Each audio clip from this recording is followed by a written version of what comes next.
3 minutes remaining.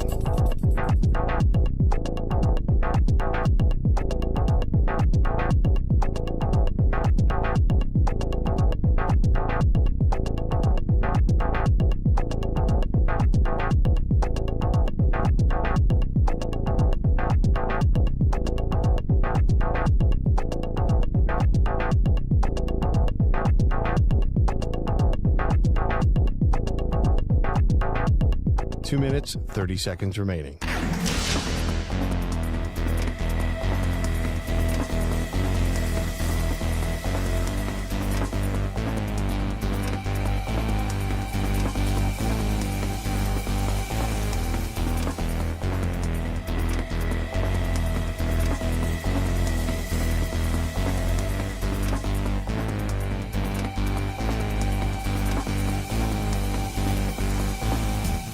Two minutes remaining.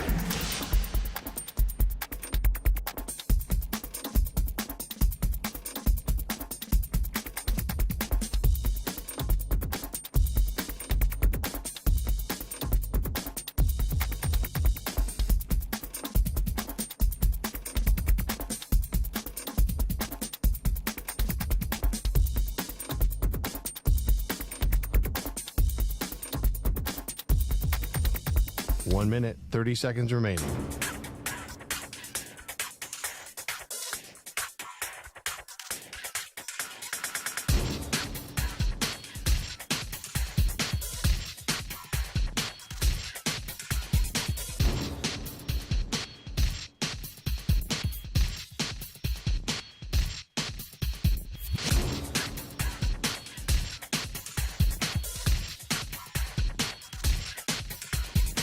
One minute remaining.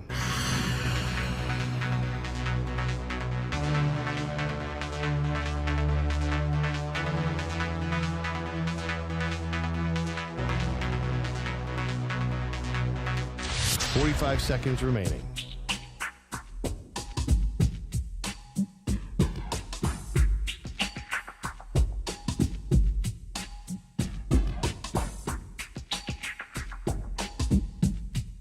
Thirty seconds remaining.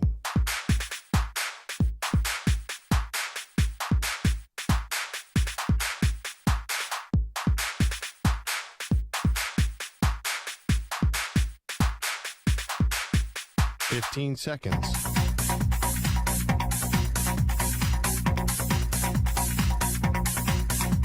Break ends in 5 seconds.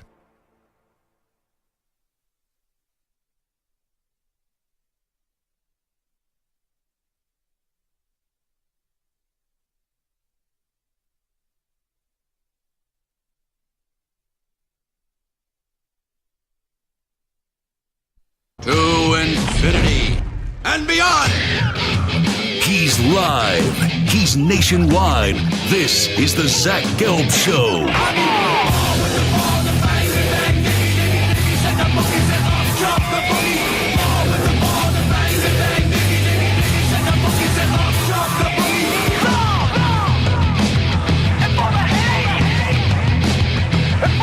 Here's your host, Zach Gelb. Live from the Play Show, yet not overly ostentatious studios of the Infinity Sports Network here in beautiful New York City, sitting on top of the 10th floor of 345 Hudson Street. Welcome on in to what is an exciting Tuesday edition of the Zach Gelb Show across all of great local Infinity Sports Network affiliates, Sirius XM, Channel 158, the free Odyssey app, and of course, streaming live on YouTube. 855-212-4227 is the number to jump on in. That's 855-212-4227. And you could always get at me on Instagram, where I'm straight flexing, or via the good old cesspool of Twitter, at Zach Gelb. That's ZachGelb. I got Manny Rodriguez. I got Moist Mike. And we are rocking and rolling all the way up until 6 p.m. Eastern, 3 p.m. Pacific time. A whole lot to do today. We do got the wild card round underway in the Major League Baseball playoffs. The Detroit Tigers, led by our guy, Tarek Skubal, they are up 3-0 against the Astros early in the bottom of the second, but Detroit had a 3-run top half of the second inning, so a very impressive start by Detroit. Skubal is out there now for inning number 2. It took him 5 pitches to get through his first postseason inning as a member of the Detroit Tigers and also a player in Major League Baseball. And if you know me, I'm a big Skubal fan going back to 3 or 4 years ago when I made a move in my league in fantasy baseball. I know nobody cares about my fantasy team, where I traded for him and then stuck with him through the injuries, and now he's the best pitcher in the American League. And we had him on the show, actually. And I told him my fantasy baseball team is actually named after him, Scooby-Dooby-Doo. And he loved that, absolutely loved that. And then he wore the Scooby-Doo cleats. Did he just get hurt? Oh, no. What happened, Manny? Just took a comebacker right off the wrist. Oh, that's not good. He's tough, though. Let's just hope he's able to gut through this as he's flexing his wrist right now for his manager, A.J. Hinch. Oh, this would be terrible. This would be absolutely terrible. This is your ace. Not only is he your ace, you're up 3-0 in a playoff game, game 1 of the wild card round. You know, he just gave the umpire a little smack on the chest. I think he's going to be okay. Let's see the replay here. Ooh, that's just nasty. I think that hit him on his glove, if I'm seeing this correctly. The TV angle wasn't great. Yeah, it hit him on the wrist on his glove hand. So at least it's not on his throwing hand. And now he's having a few warm-up pitches, and he's going to be okay. So Tarek Skubal is going to stay in the game. We also got Royals and Orioles coming up later at 4 p.m. Eastern, Mets and Brewers at 5:30 p.m. Eastern, and then the Atlanta Braves up against the San Diego Padres at 8:30 p.m. Eastern.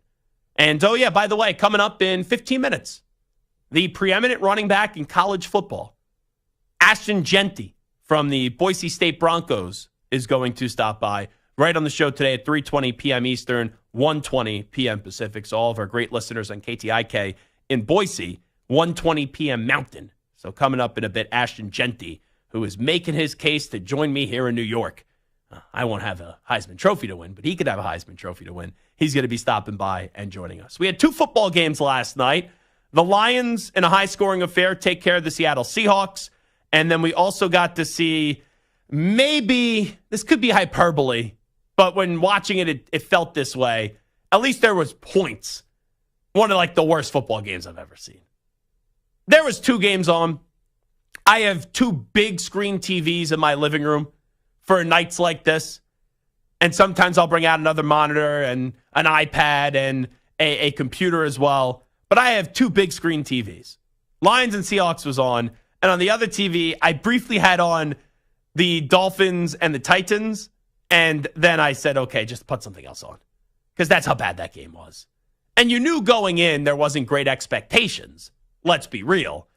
But that game last night shows one thing. And I say this as someone who really does believe that Tua Tagovailoa is the definition of a good but not a great quarterback. So let me just say that right out of the gate, and you've heard me say that for a while. But without Tua, this offense that has so much talent with Devon Achane and Tyreek Hill and Jaden Waddle like a penguin, they have so much talent. But without the quarterback, they stink on offense. So in a weird way, the stock of Tua Tagovailoa has actually gone up, and the stock of Tua Tagovailoa has improved with, I think, the national outlook and the way that we view him, even though he hasn't played in a few weeks, and obviously we all fear the next time he does get back on a football field because of all the nasty concussions that we've seen him suffer. And I think we need to get on someone who is a fan favorite, but I've never loved this guy because I'm just going to be honest, he always creeps me out when he speaks to the media. And I always think that everyone else is on the inside joke and I'm on the outside looking in, and that's Mike McDaniel. Mike McDaniel, a tremendous, resilient story, but when I hear him speak at the podium, I'm like, this just doesn't sound like a head football coach. And it's one thing to not sound like a head football coach, but then on the football field, when you lose a big player like Tua Tagovailoa, you got to have a pulse. you got to have some sort of a situation that resembles an actual offense.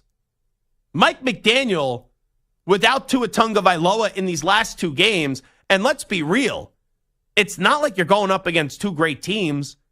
You were playing Seattle and you were playing Tennessee. You've only scored 15 points in the last 2 weeks, and your offense has had zero shot in any of those games. And it's not as if, you could just say, well, Zach, he doesn't have his starting quarterback, whether it's Snoop Huntley or Skyler having to play. Like, what can you expect?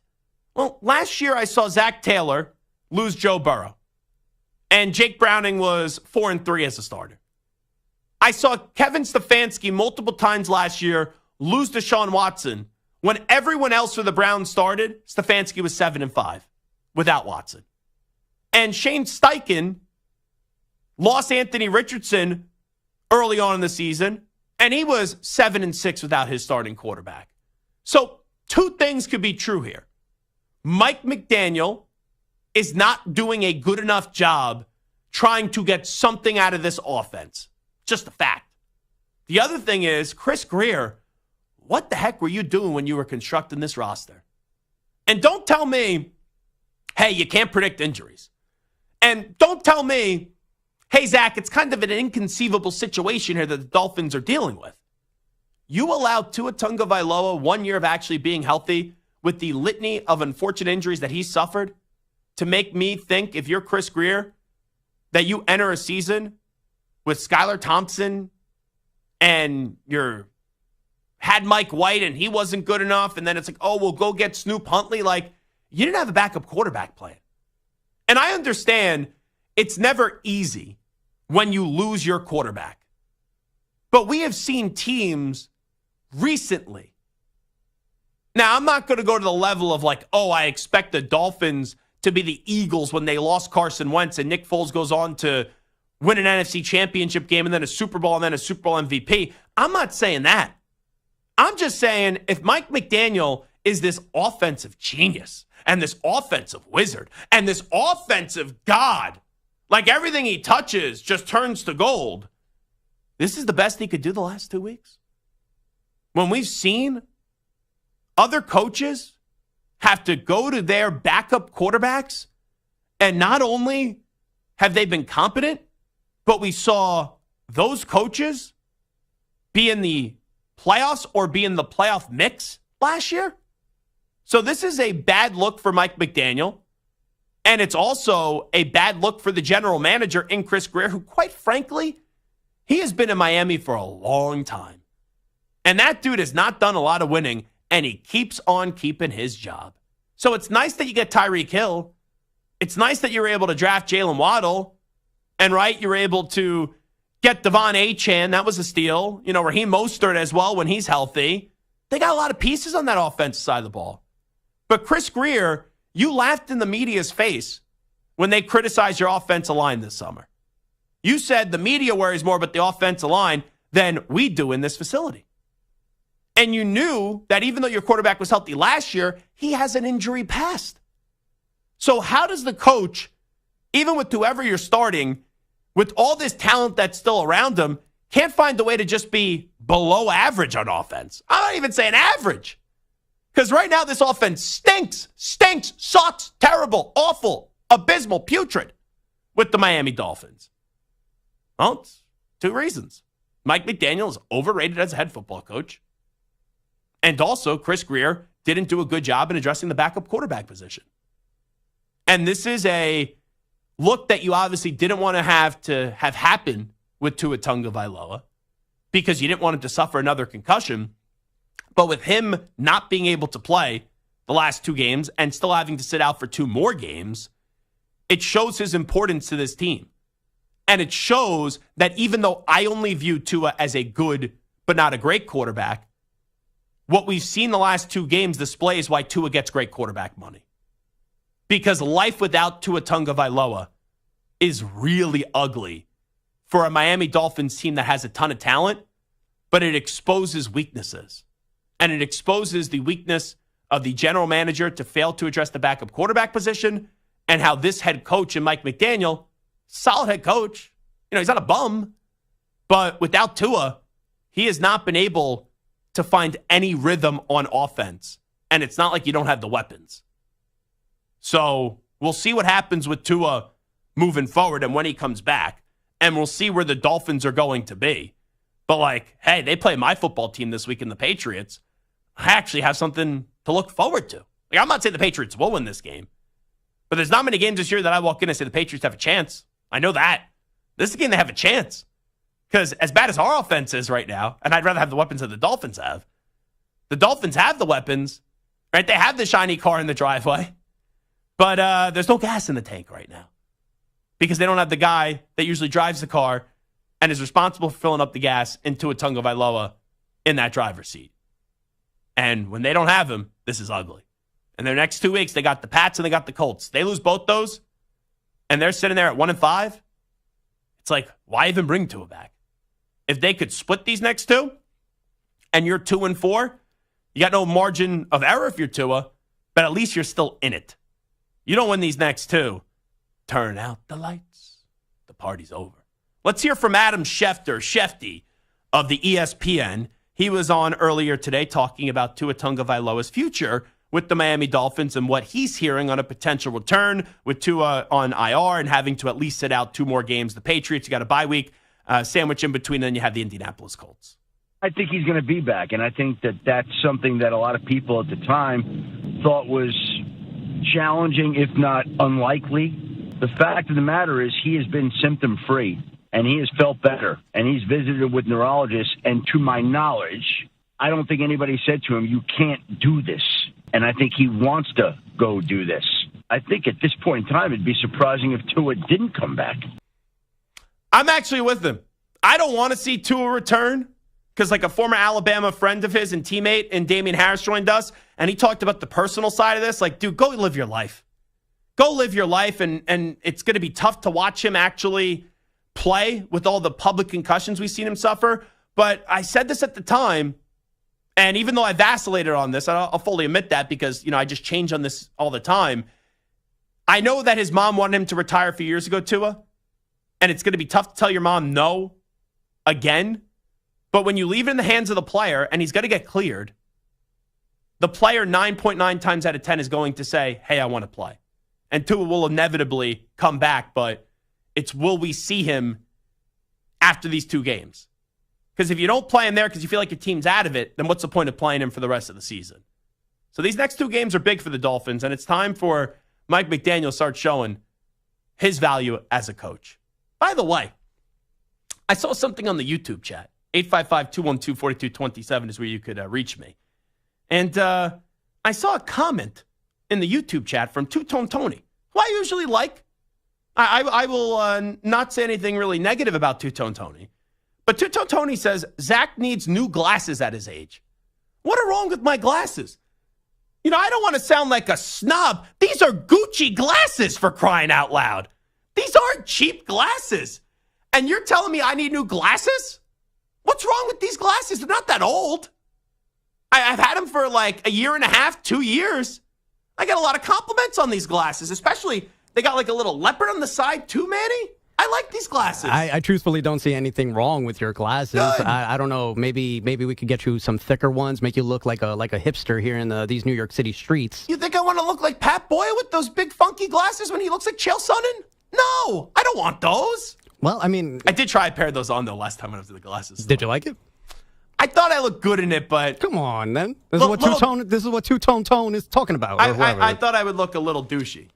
Two-Tone Tony says you couldn't see. You are old. No, you are old. I could see just the monitor here off a replay. It was a crappy replay, and I just couldn't tell if the ball hit him off on which hand it hit him off of. Here's my eyes.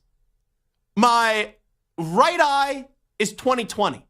My left eye stinks. I had to wear a patch as a kid for a year. Why are you laughing? We should be accepting of everything these days. I was like a pirate. Ahoy, my matey.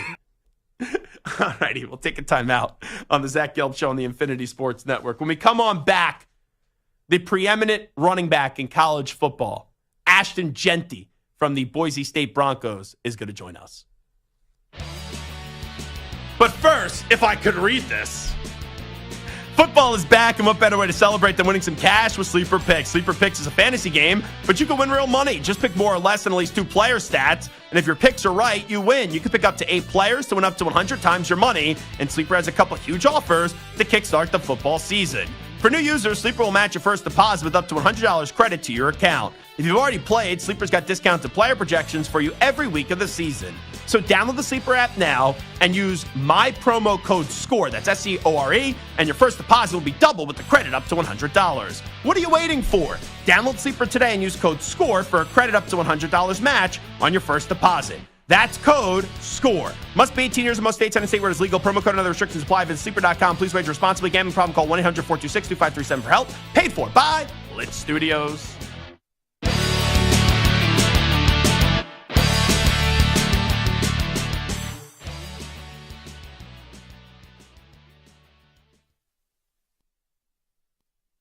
You're in a 4-minute break.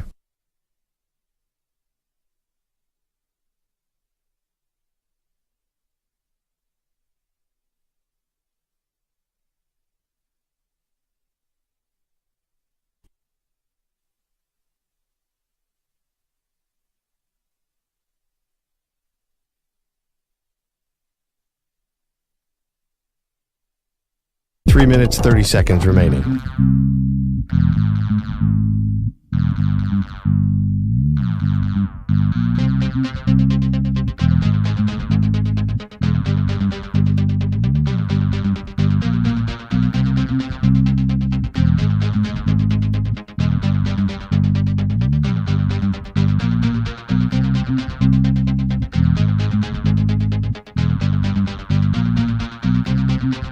Three minutes remaining.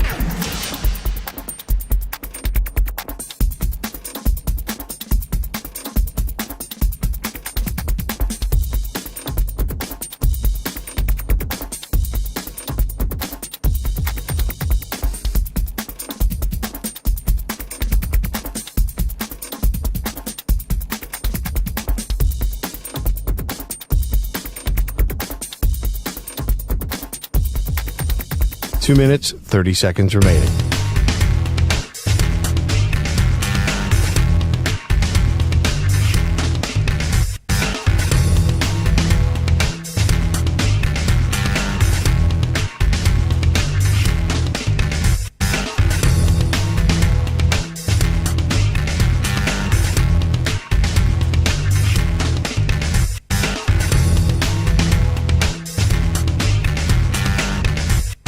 Two minutes remaining.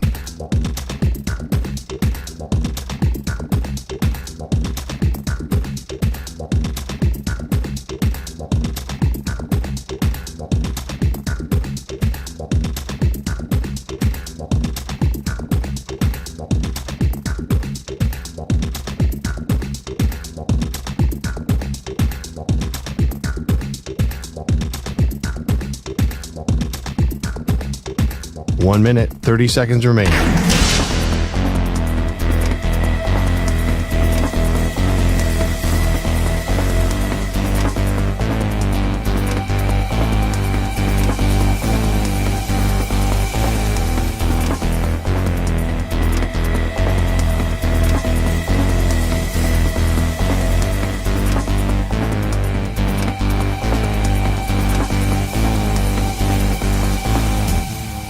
One minute remaining.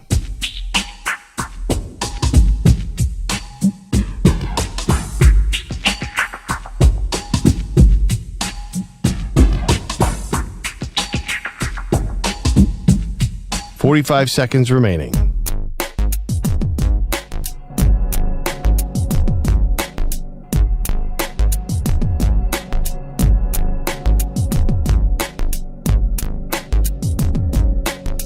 Thirty seconds remaining.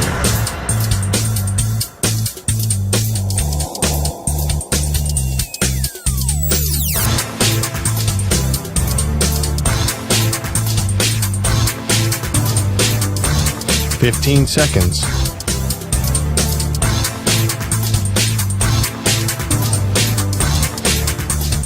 Break ends in 5 seconds.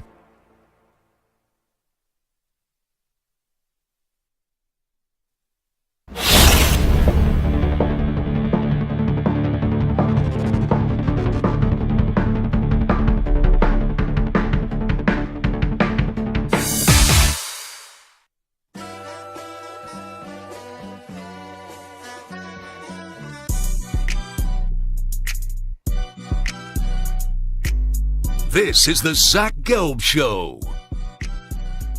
All righty, this is Zach Gelb Show on the Infinity Sports Network. We should be joined momentarily by Ashton Jeanty from the Boise State Broncos, who is having an unbelievable start to his season. 82 carries, 845 yards, and 13 touchdowns, which is just straight up ridiculous. That's just silly. He's been unbelievable, Ashton Jeanty. And you saw the other night against Washington State, as Boise State did get their third victory on the season. He had 26 carries for 259 yards and 4 touchdowns. He had a hurdle in the game, and he broke like at least 8, 9, 10 tackles on some of these runs. It was absolutely ridiculous. So let's welcome in a man that is one of the favorites right now to go win the Heisman Trophy, and that is Ashton Jeanty from the Boise State Broncos, who's kind enough to jump on board with us on the Zach Gelb Show. Ashton, appreciate the time. Thanks so much for doing this. How you been? I'm good, man. Thanks for having me. Well, I appreciate you coming on. So we broadcast out of New York City. I'm a Heisman Trophy voter. We know at the end of the college football season, they hand out that Heisman Trophy in New York City. Have you ever been to New York? Because I think it's safe to say you're going to be getting an invite at the end of the year. Yeah, I actually have a lot of family that lives out there, but, it'd be cool to go out there for the Heisman ceremony. Yeah, that'd be pretty neat. Well, your stats, they kind of speak for themselves. With the 845 rushing yards in 4 games to start this season, the 13 rushing touchdowns. But when you kind of put it into perspective and talk about what you've been able to do, how do you just describe this start to the season for you individually?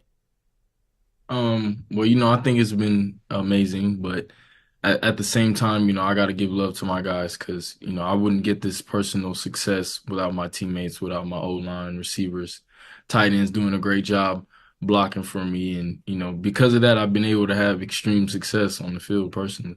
I'm a big fan of your head football coach, Spencer Danielson. We know he took over replacing Andy last year and what you guys were able to accomplish down the stretch. Clearly, you have a very close and special relationship with him. How about your football coach in Spencer Danielson and that relationship between the two of you? Yeah, it's a great relationship, one I've never really had before. And a head coach, you can really be personal and, it's a great relationship. And, he really loves us, more than just football players. But, as a person, he cares more about the father, the man that I'm going to be one day. Last year, I know, because some people will see your numbers and they'll be like, okay, this is the first time I'm hearing of Ashton Jeanty. But last season, you had over 1,300 rushing yards. You had 14 rushing touchdowns and also 5 receiving touchdowns. So what you're doing right now, it's not like we've never seen you perform at this high level. Just more people are starting to get on the train. With that being said, though, the nature of this sport at a smaller school like Boise State. People would have thought that you wouldn't have returned last year and you would have hit the transfer portal and gone somewhere else. Why did you want to remain a Boise State Bronco? Well, for one, I think just my teammates, I couldn't, imagine, walking out on them, all the relationships that I built, then them hiring Coach D, that was kind of like the icing on top. I already knew he was the perfect guy for the job.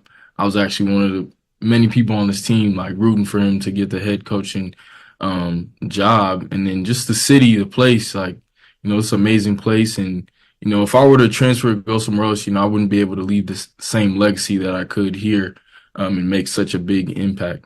What is it like right now being the big man on campus? Because everyone, not just locally, is talking about you. Nationally, when we talk about the Heisman Trophy, people are talking about yourself, Travis Hunter at Colorado, Jalen Milroe, Cam Ward. Like, you're on all these national shows getting talked about, and it's got to be pretty cool being the big man on campus.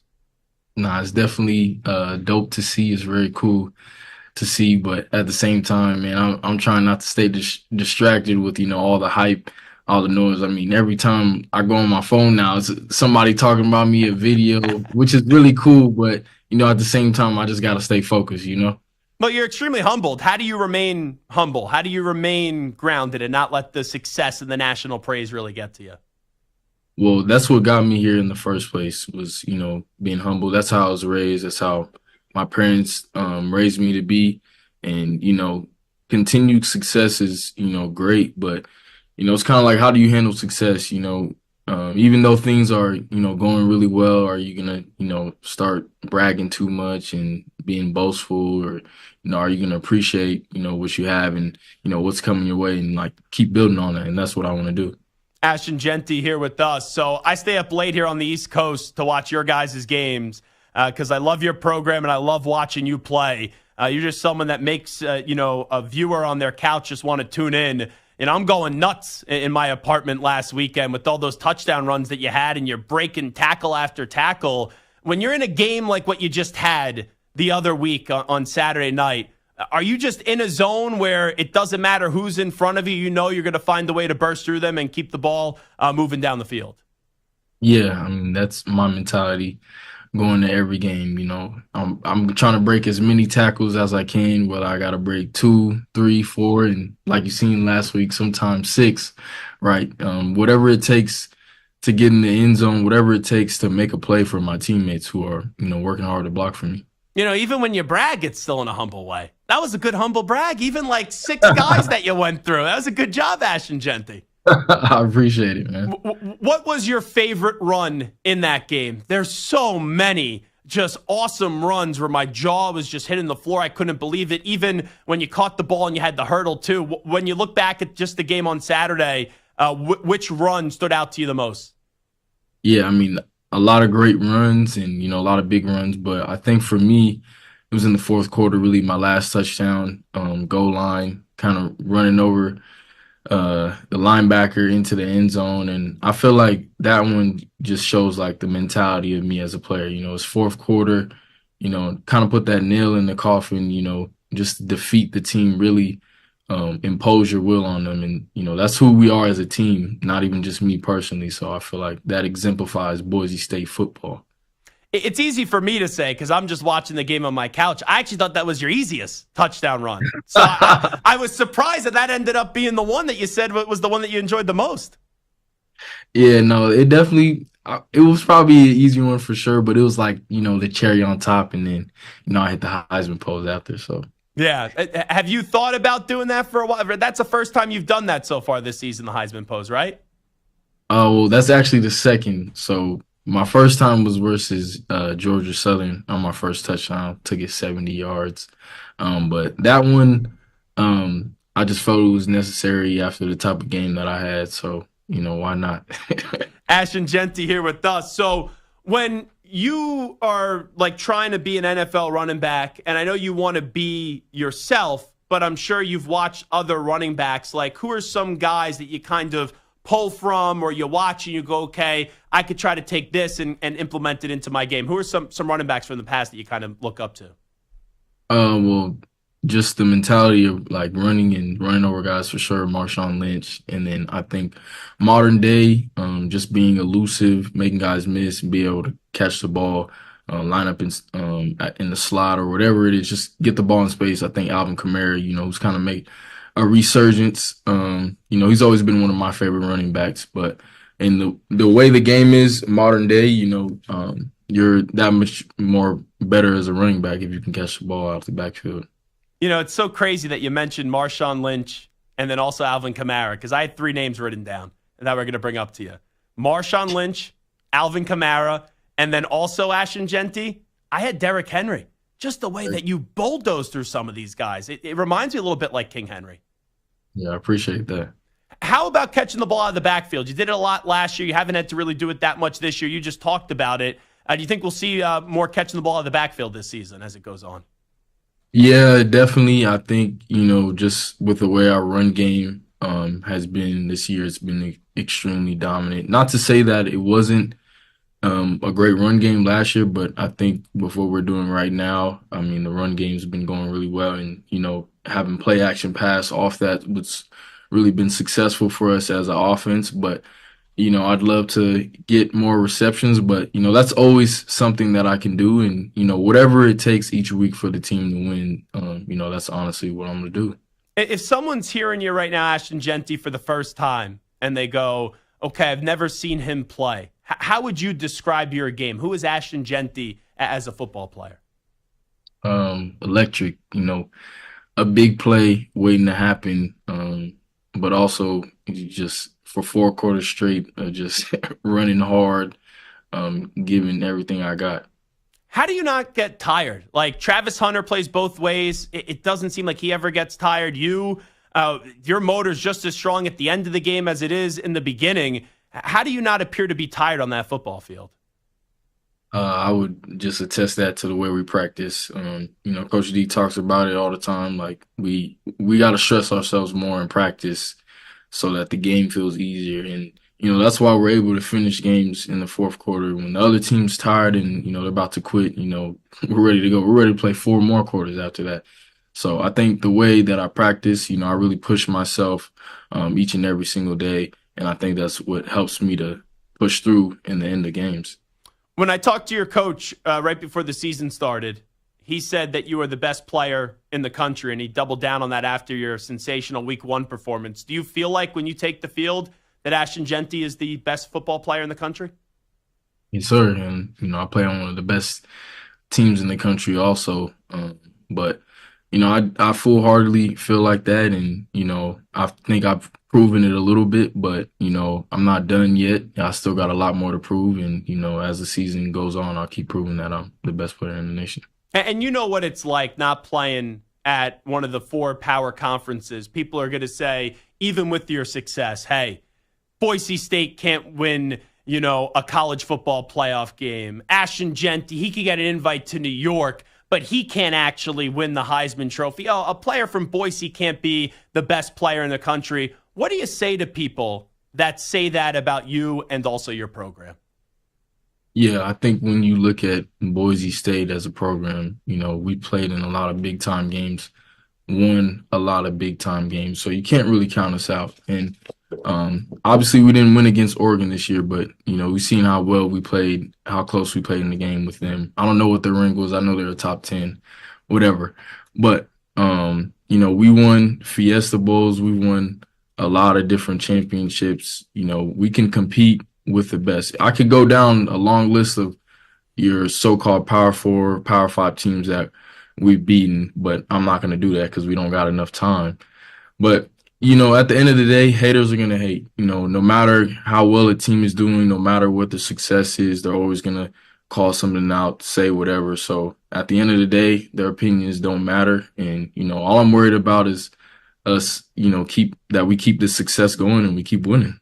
All righty, before we let you run, the last thing I got to ask you, before you go up against Utah State, so far when we're looking at your stat line, you had 267 open up the season, 6 touchdowns, 192 rushing yards against Oregon, 3 rushing touchdowns, 127 rushing yards up against Portland State, and this past week up against Washington State, 259 yards and 4 touchdowns. What's in store for this week? Jeez, it's been unbelievable. What are we thinking? I'm thinking, something along those lines. That's the standard now as an offense is, I would say 150 to 200 plus rushing yards a game. That's what we've been putting up. So, that's what we got to keep doing. Well, keep the train rolling. It's been a joy to watch you and your program this year, and really appreciate you carving out some time with us today. Thanks for doing this. Yeah, thank you for having me. You got it. There he is, Ashton Jeanty, one of the best college football players in the country, joining us right there on the Zach Gelb Show on the Infinity Sports Network. We will take a timeout. When we come on back, we got to do some superstar shout-outs with another week of the NFL and college football in the books. We'll do that when we return. But first up, let's send it over to Marco Belletti with the latest Infinity Sports Network, Sports Flash.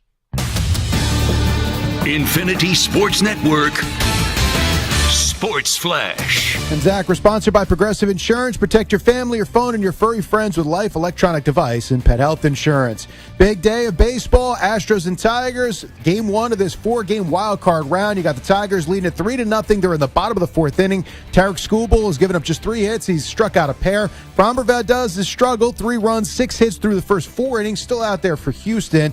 You had RBI singles in this one for Rogers, from Vierling, and from Trey Sweeney as well. Detroit getting all their runs with 2 outs in the 2nd inning. Again, Tigers a 3-0 lead on the Astros. They are in the 4th. 3 more games to come. Orioles and Royals, Mets and Brewers, and of course the Padres and Braves. Atlanta a little shorthanded. Chris Sale not on the roster due to back spasms. Unease with the Raiders, and Devontae Adams have been lying under the surface after missing this past week with a hamstring issue in his Head coach Antonio Pierce liking a social media post of Adams being traded. Adams danced around some of those questions while a guest with Kay Adams on Up and Adams on FanDuel TV. All I can control is this talk we're having right here, and then after we're done with this, all I can control is the next thing that I'm on to. So I'm gonna get up in a minute and get a nice workout in, and that's all I can control. I'm Marco Belletti. You make the call. 855-212-4227. When you want to talk to us, call 855-212-4227.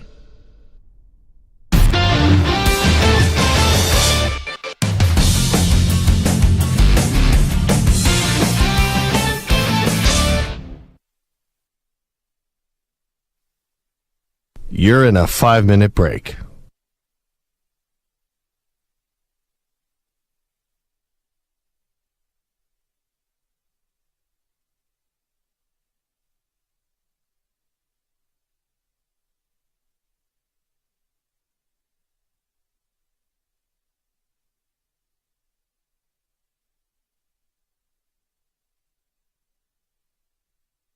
Four minutes, 30 seconds remaining.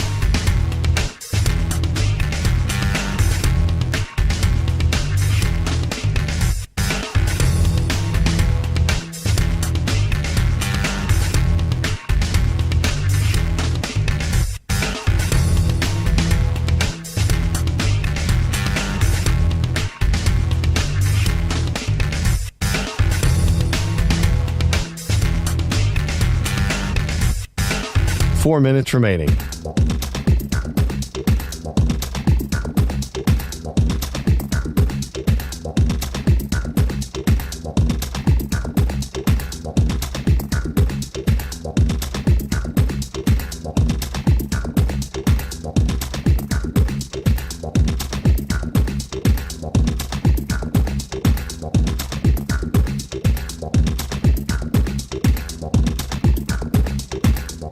Three minutes, 30 seconds remaining.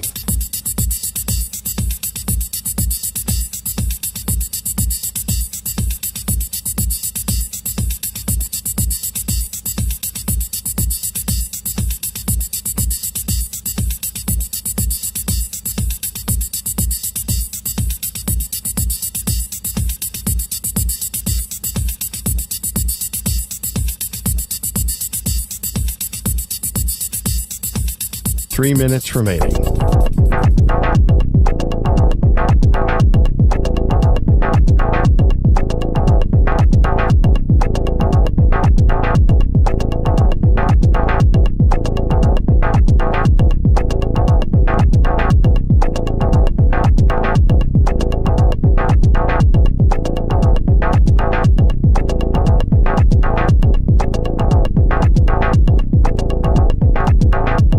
Two minutes, 30 seconds remaining.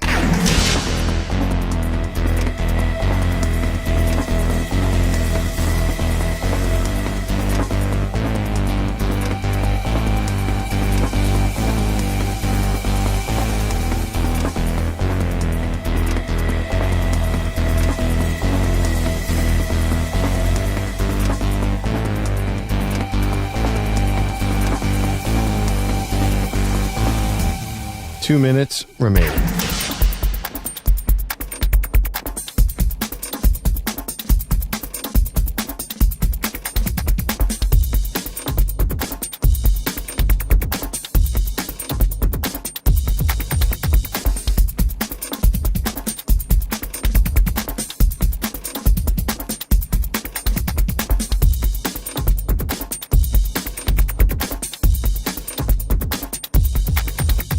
One minute, 30 seconds remaining.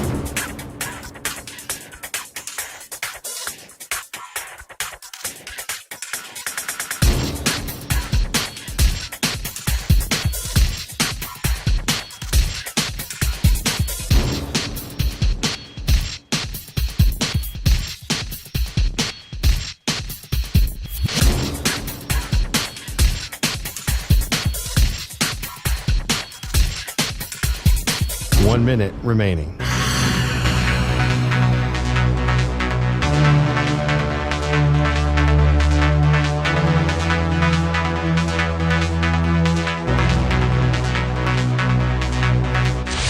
45 seconds remaining.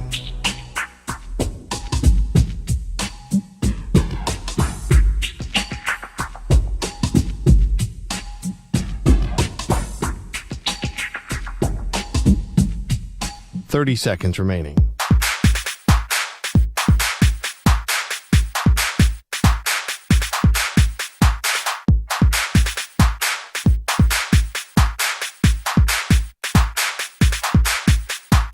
Seconds.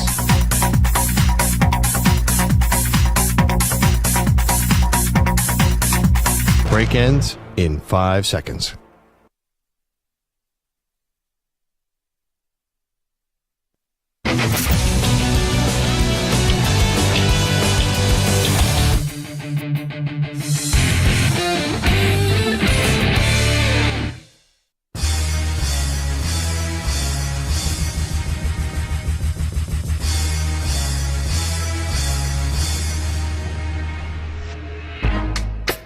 You're listening to the Zach Gelb Show.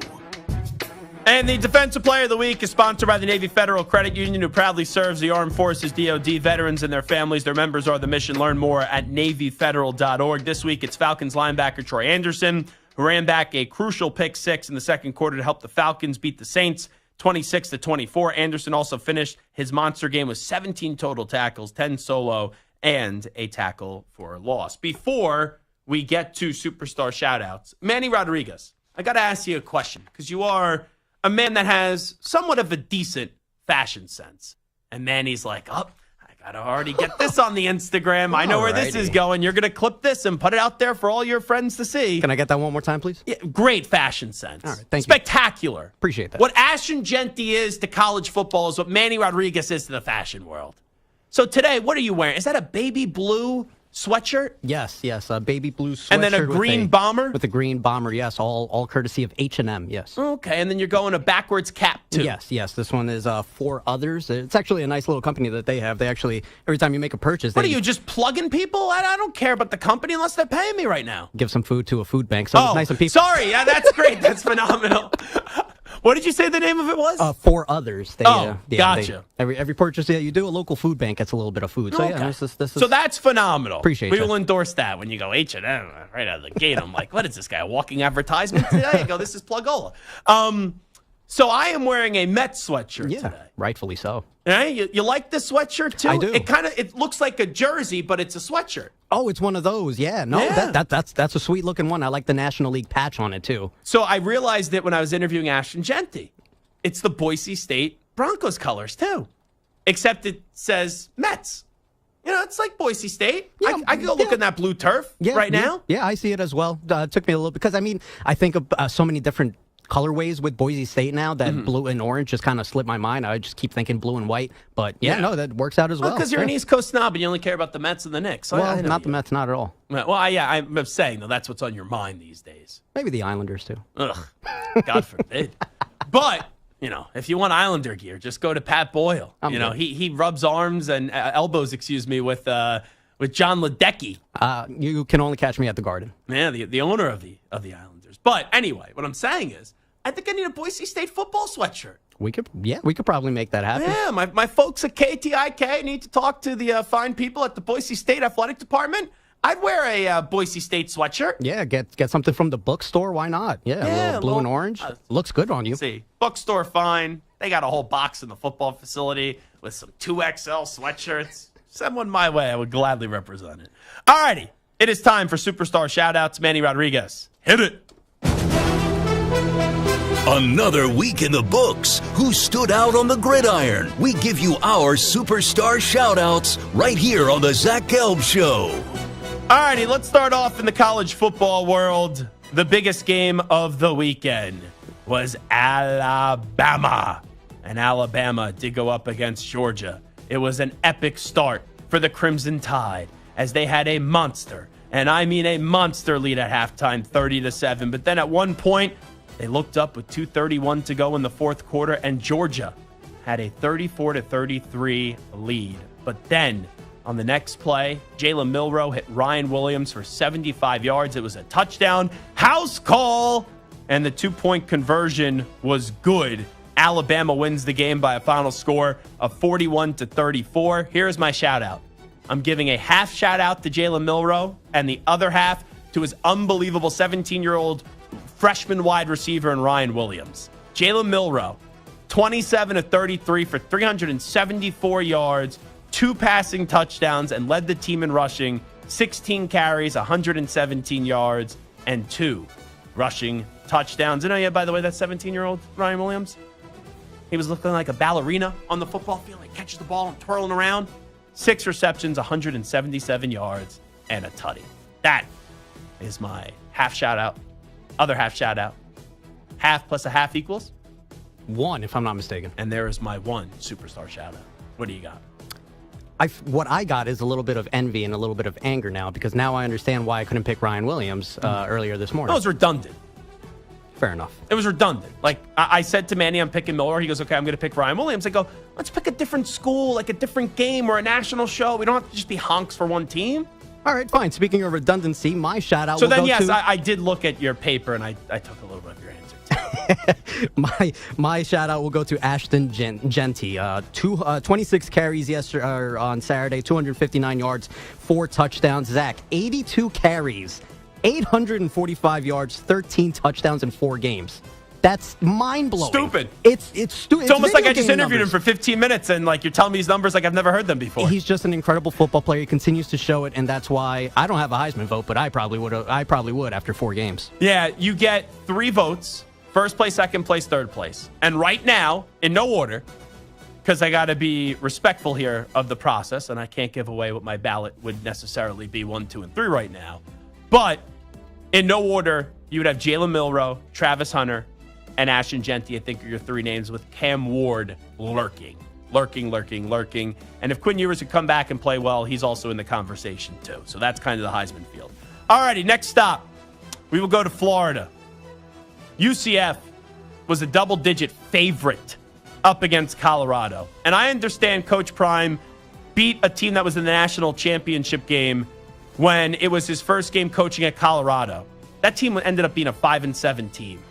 This was a huge moment for Colorado to try to show that they could be a team that has the look of a bowl-eligible team this year. And they had a wonderful performance as they just blew out the Knights of UCF. I'm giving my superstar shout-out in the college world in the coaching front to Coach Prime, Deion Sanders. Yeah, made my DraftKings account look foolish as well. My college coach shout-out will go to Mark Stoops, a W over number 6 Ole Miss, 20-17. It's the 5th win over a top 6 team for the program. So it's one of the biggest wins in Kentucky Wildcat football history. That football school that is Kentucky, I'll give it to Mark Stoops. And also you had those dopes from A&M. I know they are right now a top 25 team, but their fans who were like, we can't hire Mark Stoops. He's had 2 10-win seasons at Kentucky. Nearly beat Georgia. Lost to them by 1. As I told him yesterday, I thought he should have gone for it in that game instead of punting it.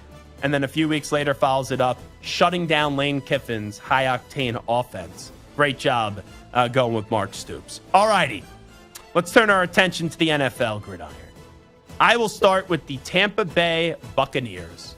I thought that football team when Brady left was going to be fine, but they weren't going to find a way to make the playoffs last year. Not only did they find a way to make the playoffs last year, they won a damn playoff game.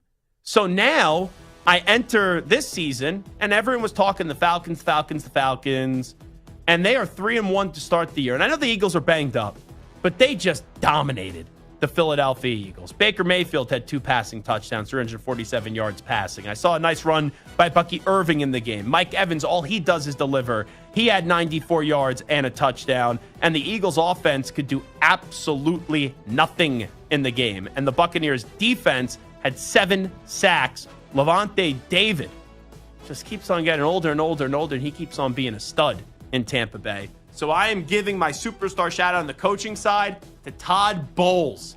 How about the job he's done since replacing Bruce Arians and also having to navigate life without Tom Brady? Tampa Bay, after 4 weeks, 3-1. How do you like that? I will go with a guy who just got this job, and you know what? I'm a fan of the NFC East. You don't really think about this team, but they are coming up, especially after their 42-14 win against the Arizona Cardinals. I will go with Dan Quinn, the head coach of the Washington Commanders. A blowout win, going all the way out to Arizona, getting the blowout win. This team might do something in this division. They could win the division. I don't think that's crazy to say. The Eagles have a coaching problem. The Cowboys are mid. And the Giants, you're a Giant fan, they suck. Yes, sir. So I still think the Eagles win it, but can the Commanders win this division? Yes, they can. All righty, finally, my NFL player shout out, Derrick Henry. 199 yards and a touchdown. That touchdown was 87 yards, and he also had 3 catches and a receiving touchdown in the game as well. The Ravens have a beatdown of the Buffalo Bills. Derrick Henry threw those defenders through a table as Baltimore wins 35-10. I will give a superstar shout out to King Henry. Manny, take us home. I will go ahead and shout out the man who threw a perfect game yesterday on Monday Night Football. Jared Goff, 18 for 18, 292 yards, 2 throwing touchdowns, 1 receiving touchdown, and sitting pretty on my fantasy bench. Jared Goff, what a night for him. He gets a shout out. Just a question. How many cups of coffee you had today? 0. I haven't had caffeine today. That's natural energy you got? Oh, yeah. Your energy seems like you had too much coffee. Nah, no caffeine today. Like sitting there? Yeah, I've just been sitting here since noon, just hopped up on waiting to see you. I was going to say, you can't sit still. No, I can't, dude. You can't. I noticed that a few weeks ago. You had the baseball bat. You're swinging as I'm trying to give a take. And during that segment, you're like sitting there and you're shaking uncontrollably. It was actually very distracting. Yeah, I think I have to see somebody about that. Thank you. This has just not been a good segment for me. I know Manny now has to see someone, and then also he was doing a nice little promotion on the hat. I go, oh, come on, we are not a show where you just get, to be able to promote things. He's like, oh, it's actually for a good cause. I'm like, oh, okay, yes. I'm always for good causes. There is no doubt. Humanitarian Zach. Come on, please. It is the Zach Gelb Show on the Infinity Sports Network. We will take a break. When we come on back, we got a lot to do in hour number 2. We will get to overreaction, proper reaction. We will get to Devontae Adams potentially being on his way out of the Raiders. But when we do return, we need to discuss the legacy of Pete Rose, who passed away yesterday. It is the Zach Gelb Show on the Infinity Sports Network.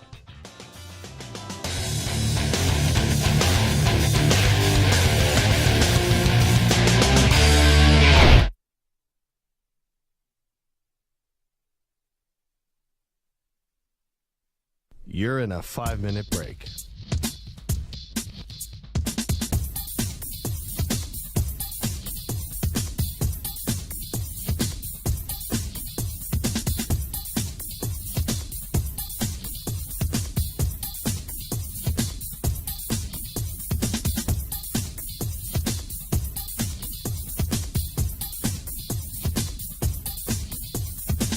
Four minutes, 30 seconds remaining.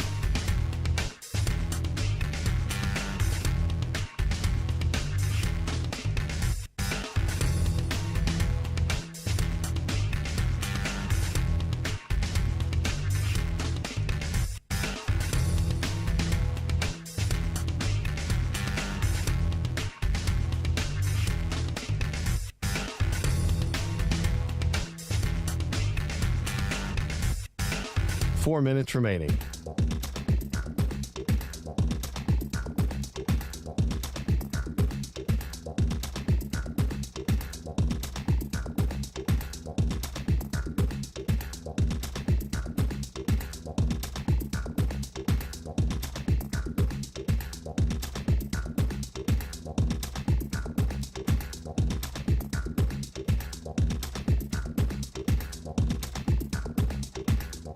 Three minutes, 30 seconds remaining.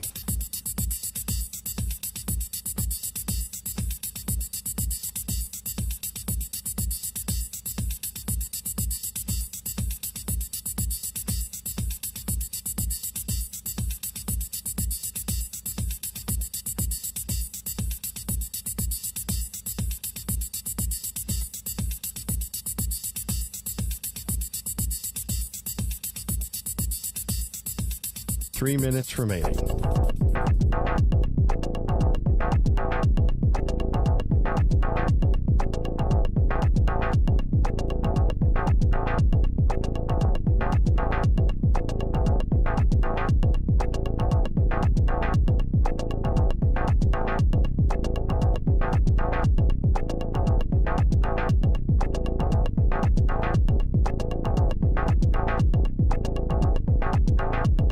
2 minutes, 30 seconds remaining.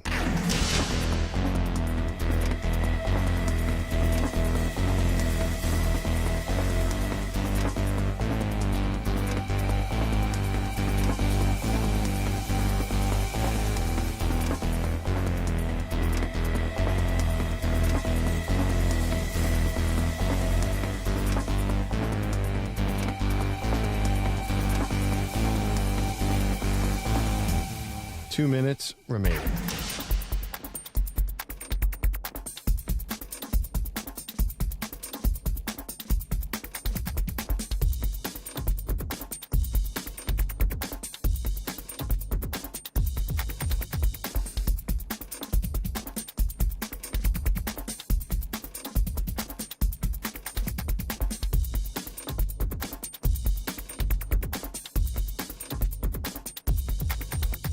One minute, 30 seconds remaining.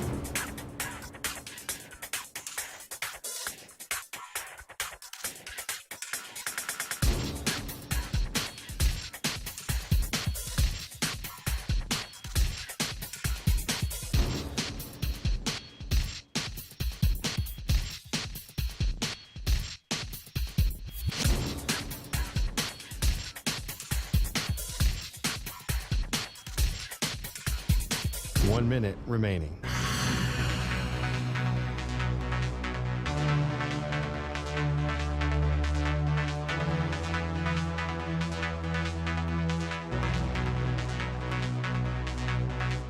Forty-five seconds remaining.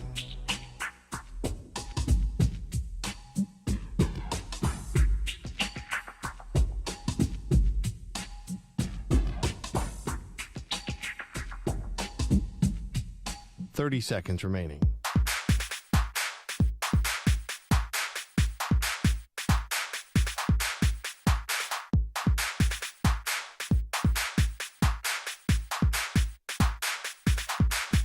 Fifteen seconds.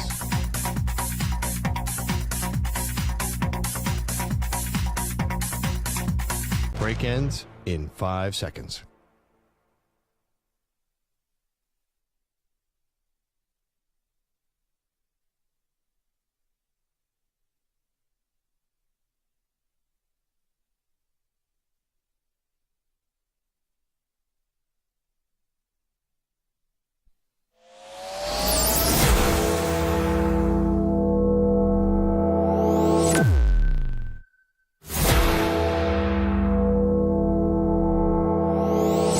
Infinity and beyond. He's live. He's nationwide. This is the Zach Gelb Show. Alrighty, hour number 2 of our radio program. It is the Zach Gelb Show on the Infinity Sports Network. I think one of the oldest debates I've ever had in my radio career was centered around Pete Rose. And unfortunately, Pete Rose passed away yesterday at the age of 83. We know he is the hit king. I think it is embarrassing that while he was alive, he was never inducted into Cooperstown, into the Baseball Hall of Fame. But whenever you have someone with a controversial past, whether it was steroids or whether it was betting on baseball, which got him banned from being a part of baseball, it's like one of those things where it elicits such a polarizing 50-50 response. And it's kind of weird when you have Pete Rose who passed away, and it's like the first thing that you think of when Pete Rose passes away, all right, are they finally going to put him in the Hall of Fame now? Because I thought this for years, that I never believed, even though he should be in, that while he was living, Pete Rose would be elected into the Baseball Hall of Fame. And whether you like Pete or not, and clearly there have been some things that Pete Rose has been accused of, and Pete Rose eventually admitted to doing, and some things that he hasn't, that the allegations or the things that and the way that Pete conducted himself away from a baseball field, you could say are disgraceful, obviously. So when I look at, though, the history of baseball, and I say this all the time, whether it's steroids or whether it's Pete Rose, and it's two totally different conversations, because if Pete was betting against his team, it's a different story. But for what most of us know, and there's all different stories, Pete was betting on his team. Now, not right. You can't do it. But especially the last few years, when all these leagues are in bed with all these gambling companies and they're making money, it was like, yes, what Pete did was wrong. He broke the rules, but we're taking now money from gambling companies, but Pete can't get in the Hall of Fame. And I always thought there was a hypocrisy with Pete Rose. Whenever there was an opportunity to put him outside the Hall of Fame, or whenever there was an opportunity, later on in his life to honor him and have like a Pete Rose Day, all these teams, they did it. Whether it was the Phillies, I know they had to cancel when he was supposed to go into the Wall of Fame because of allegations, serious allegations going back years and years, 50 years ago, with relations with someone that may have been a minor. I remember covering the story at the time, and it was the age of consent and how old the lady was when she was, or the young, woman was when she was in Ohio. And there was a lot to that story. But whenever these teams had opportunities, like he eventually did go back to Philadelphia, part of the 1980 Phillies, and honoring them. Whenever there's moments that he'd go back in Cincinnati, okay, you honor them. Years ago at the All-Star game, you honored Pete, right? So it was like, when there was a way for the Phillies or when there was a way for the Reds or Major League Baseball to trot Pete out there, they did it because it made them more money. And that was something that never sat well with me, whether you like Pete Rose or not, is that the league and the teams would market him, even though they distance him, away from him forever. But later on, they would use him for situations, but you couldn't put him in the Hall of Fame. And say what you want, whether you love Pete Rose or you didn't. And there's many conversations that you could have about Pete Rose. But from a competitive standpoint, I don't know if anyone ever played the game of baseball harder than he did. I just don't. If it's not him, it's a short list of people that played the game tougher than he did. And also, he has the most hits in the history of the sport. So whether you agree with what Peter did or not, hey, he broke a rule, shouldn't have done it. But he still did something, and I know that was going on when he was a manager, but he still did something as a player that is not only just great, it's all-time greatness. Number one in hits.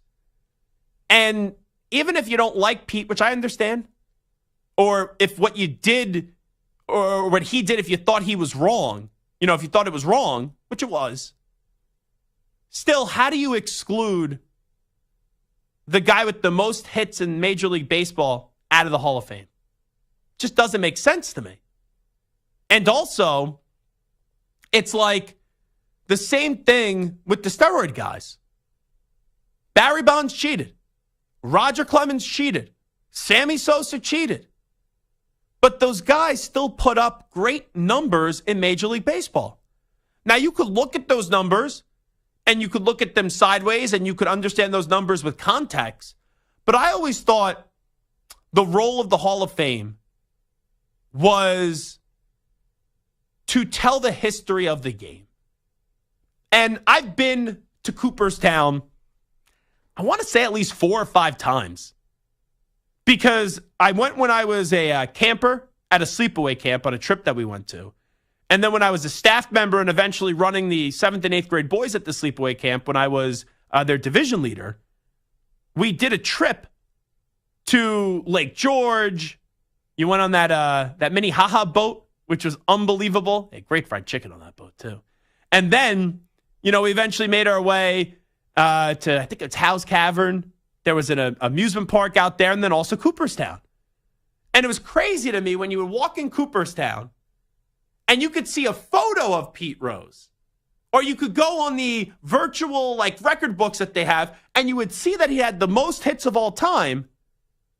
But then when you go into the plaque section, which is like the sacred part of the Hall of Fame, Pete Rose's plaque isn't there. It's just stupid. It's really petulant behavior. And I understand that when you look at the steroid guys, people will say they shouldn't go in, they cheated, they embarrassed the game. You could say that. That's your fair opinion. That's your right. But as someone that's 30 years old, and I think this could be generational, because through the years, people have come around on Pete getting in, but with the steroid guys, they haven't. Like we had David Ortiz on yesterday, and Big Papi was talking about the whole behind the scenes of that Monument Park walk that they did on Fox with Big Papi and Kevin Burkhardt and A-Rod and Derek Jeter. And it was actually A-Rod that told Big Papi to ask him if he'll ever get a plaque there in Monument Park. And Big Papi asked, and then A-Rod said, hey, Big Papi, there's a better chance you're going to get a plaque here than I'm going to get a plaque here. And it's a plaque to honor the all-time great Yankees. And that clip made its round on social media yesterday. And I talked to one, or actually two, baseball writers that are, significantly older than me. And they're like, no, the Yankees should never honor him. And I said to one of the baseball writers, I go, I think it's just generational. Like my generation, and I'm 30 years old, guys like Barry Bonds, Roger Clemens, and I hated Roger Clemens as a Met fan. My least favorite athlete ever, but I could say he's a great player. Sammy Sosa, whoever it may be, Mark McGwire, they still did things that were great. And Bud Selig's in the Hall of Fame. He allowed it. There's managers in the Hall of Fame. They knew what was going on. So it's like guys knew what was going on. Now to just try to say, oh, that era never existed, and then some guys will put in, but some guys we won't. It doesn't really make sense to me. But there is a different conversation here with steroid guys and then Pete Rose. But I do still think it's a similar premise in terms of my objective on who I want in the Hall of Fame is I want all-time great players that did all-time great things. Even if you don't like how they did it, and even if you think how they did it was disgraceful. Did they have the numbers or not? And for Pete, I know he gambled on baseball. It's a fact. But he is the all-time hit king. Like, how do you say the all-time hit king is not in the Hall of Fame? And if you say, oh, he bet on baseball, I get it's a rule you can't violate. But still, it doesn't take away from him being one of the greatest baseball players ever. So, with all that being said, I had one opportunity to interview Pete Rose. It was when I was hosting on a small AM station in Princeton and Trenton, in that area. That's where it was marketed to serve those two cities. And I don't even... The station now is not even a sports station anymore. I just found out, I thought they went off the air and they shut down. And then they sold it, and I don't even think it's an English-speaking station anymore. I was reading about this. I got sent a notice. But on that station, it was 9:20 a.m. New Jersey. It was a Fox Sports affiliate at the time. I was the afternoon host, the program director. I ran the board, edited all these shows that paid to be on the air, and recorded them too. I did a little sales as well. And I was actually a program director of a station called WCHR as well. It's two stations. That was the job. WCHR was a Christian radio station. So there was a Jewish program director by the name of Zach Gelb programming the Christian radio station. I would get like Bibles and stuff sent to me and like Christmas gifts as well. So I always got a kick out of that. But a lot of good people I worked with. But I got a chance to interview Pete Rose back in 2017. I was either 22 or 23 at the time. And I talked to him for 25 minutes. It was an awesome conversation. But the topic of the Hall of Fame came up. And we'll play you like about 3 minutes and 30 seconds of it. And this is my conversation with Pete Rose back in 2017. Every time the Hall of Fame, it's up for a vote, I always am annoyed that you're not in the Hall of Fame. Do you ever think that do you think you'll ever get in? I don't worry about that. Listen, I made the Reds Hall of Fame last year. I got my number retired. I have a statue coming up in June. I have the Wall of Fame in Philadelphia in August. Everything's cool. I mean, I messed that up, so I'm not going to complain on your show or any other show about the Hall of Fame. I kind of give up on the Hall of Fame, although every player should want to go to his or her Hall of Fame. That's the ultimate goal. But as far as I'm walking on this earth or breathing on this earth, I don't think I'll make the Hall of Fame. So I've been suspended 27 years, and I hope you don't think that I'm criticizing the Hall of Fame, but I'm kind of over the Hall of Fame, if you know what I mean. Well, let me just ask you one more question off that, because now you have the steroid guys that are up, and there's been some people that have been surrounded with innuendo with steroids, like Pudge, who you know very well, and he said only God knows if he took steroids. Just since it's such a divisive topic, does it annoy you a little bit that some of the steroid guys could get in and you can't? No, but I don't know who took steroids. I don't know who did what. I have my own problems. Although I'm going to tell you right now, for anybody listening out there, you probably got a lot of listeners. If I'm voting for the Hall of Fame, Roger Clemens is in the Hall of Fame. I agree. If I'm voting for the Hall of Fame, Barry Bonds is in the Hall of Fame. If I'm voting for the Hall of Fame, Palmeiro with 500 home runs and 3,000 hits is in the Hall of Fame. Sammy Sosa had over 60 home runs 3 times and never led the league. He's in the Hall of Fame. Other guys I'm not so sure of, but those guys I just mentioned are truly Hall of Fame players, and I think they were probably Hall of Fame players before they took steroids, if they took steroids. I'm not here to say anybody did this or anybody did that. Roger Clemens till this day says he didn't take steroids. So who the hell am I to sit here and talk to you and call Roger Clemens a liar? I'm not in that position. But you have to understand another thing. These guys I just mentioned are all friends of mine. And I say I'd vote for them. I'll tell you why. Because we're in America, and I believe America, if you're in America, you should be given a second chance. That's the only reason I say I'd vote for those guys, other than they're very talented. I think they should get all in as well. But, Pete, last one off this before we let you run. Some people are saying that put an asterisk on these guys' plaque and maybe put an asterisk on your plaque if you get in. Let's say if they put you in the Hall of Fame and you're alive and around to see it, would you be okay if they put an asterisk on your plaque? Who cares about asterisks? You're going to put one around Babe Ruth's name? You're going to put one around Ty Cobb?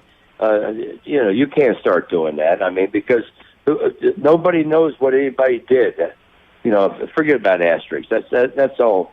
That's all you guys in the press trying to create. And I'll tell you one thing: you're a good interviewer because you said, "I got one more question" 5 times. Hey, I learned from Kevin Burkhardt the best. You got to keep on going. He is the best. Yeah, Kevin Burkhardt. Hey, Kevin, you forgot to tell your people that our show won an Emmy a couple weeks ago. Well, congratulations. That must have been awesome to win that Emmy.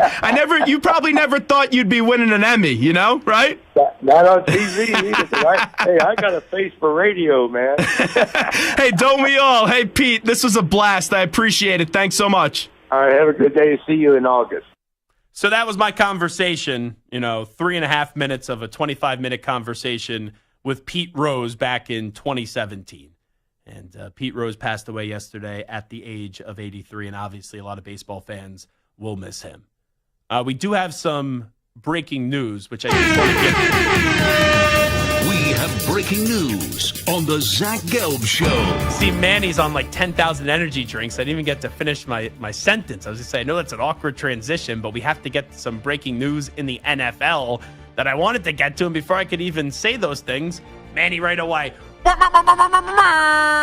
on the sound effects. All righty, here we go. This has been talked about all throughout the day. We're actually going to have this scheduled as our next segment, so it's kind of fitting.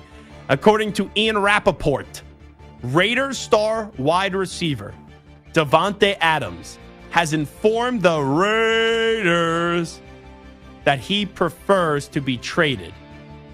Per Ian Rappaport and Mike Garafolo of the NFL Network, there is nothing imminent, but a situation to watch for sure. We react to that breaking news report. Davante Adams, he wants a trade. We'll get to that next when the Zach Gelb Show does continue. You're in a 5-minute break.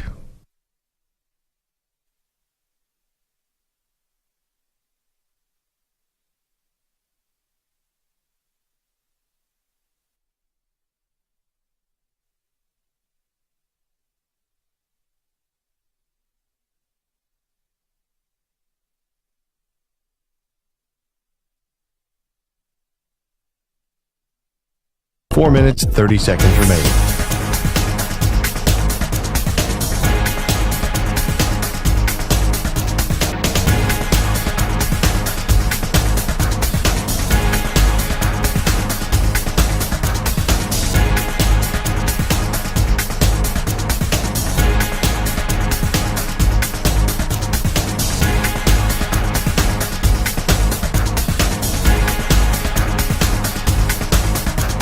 4 minutes remaining.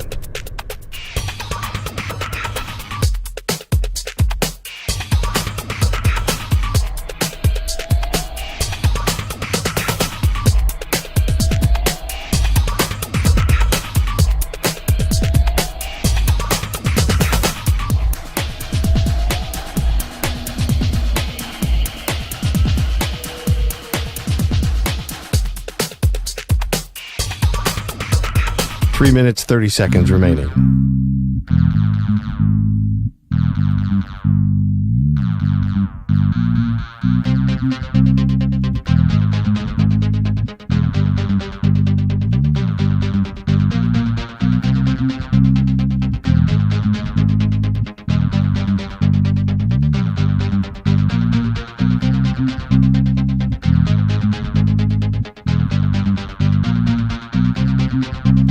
Three minutes remaining.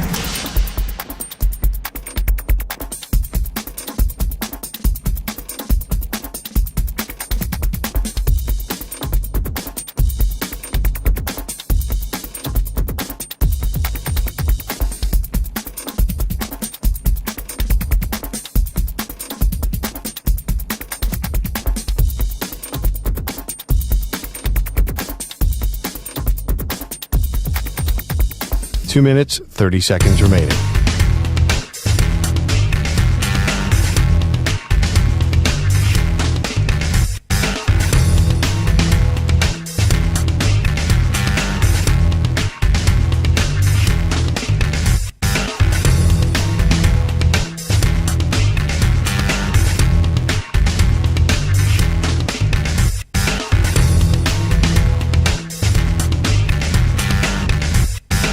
Two minutes remaining.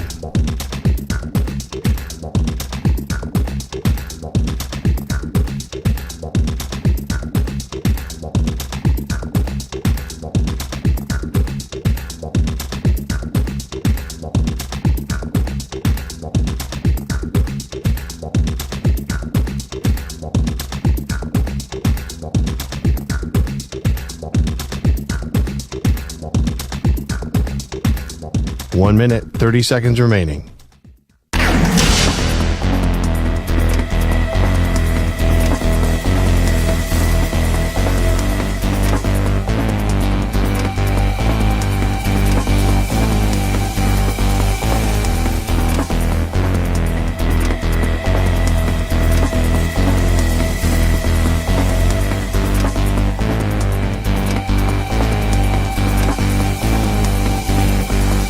One minute remaining.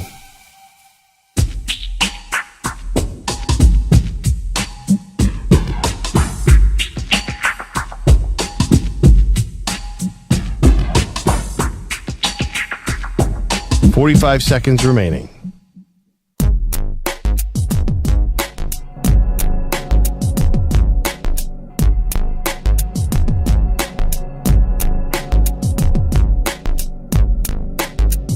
.30 seconds remaining.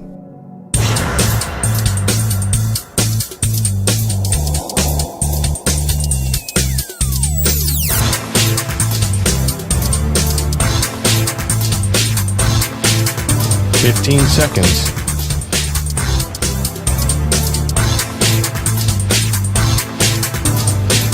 Break ends in 5 seconds.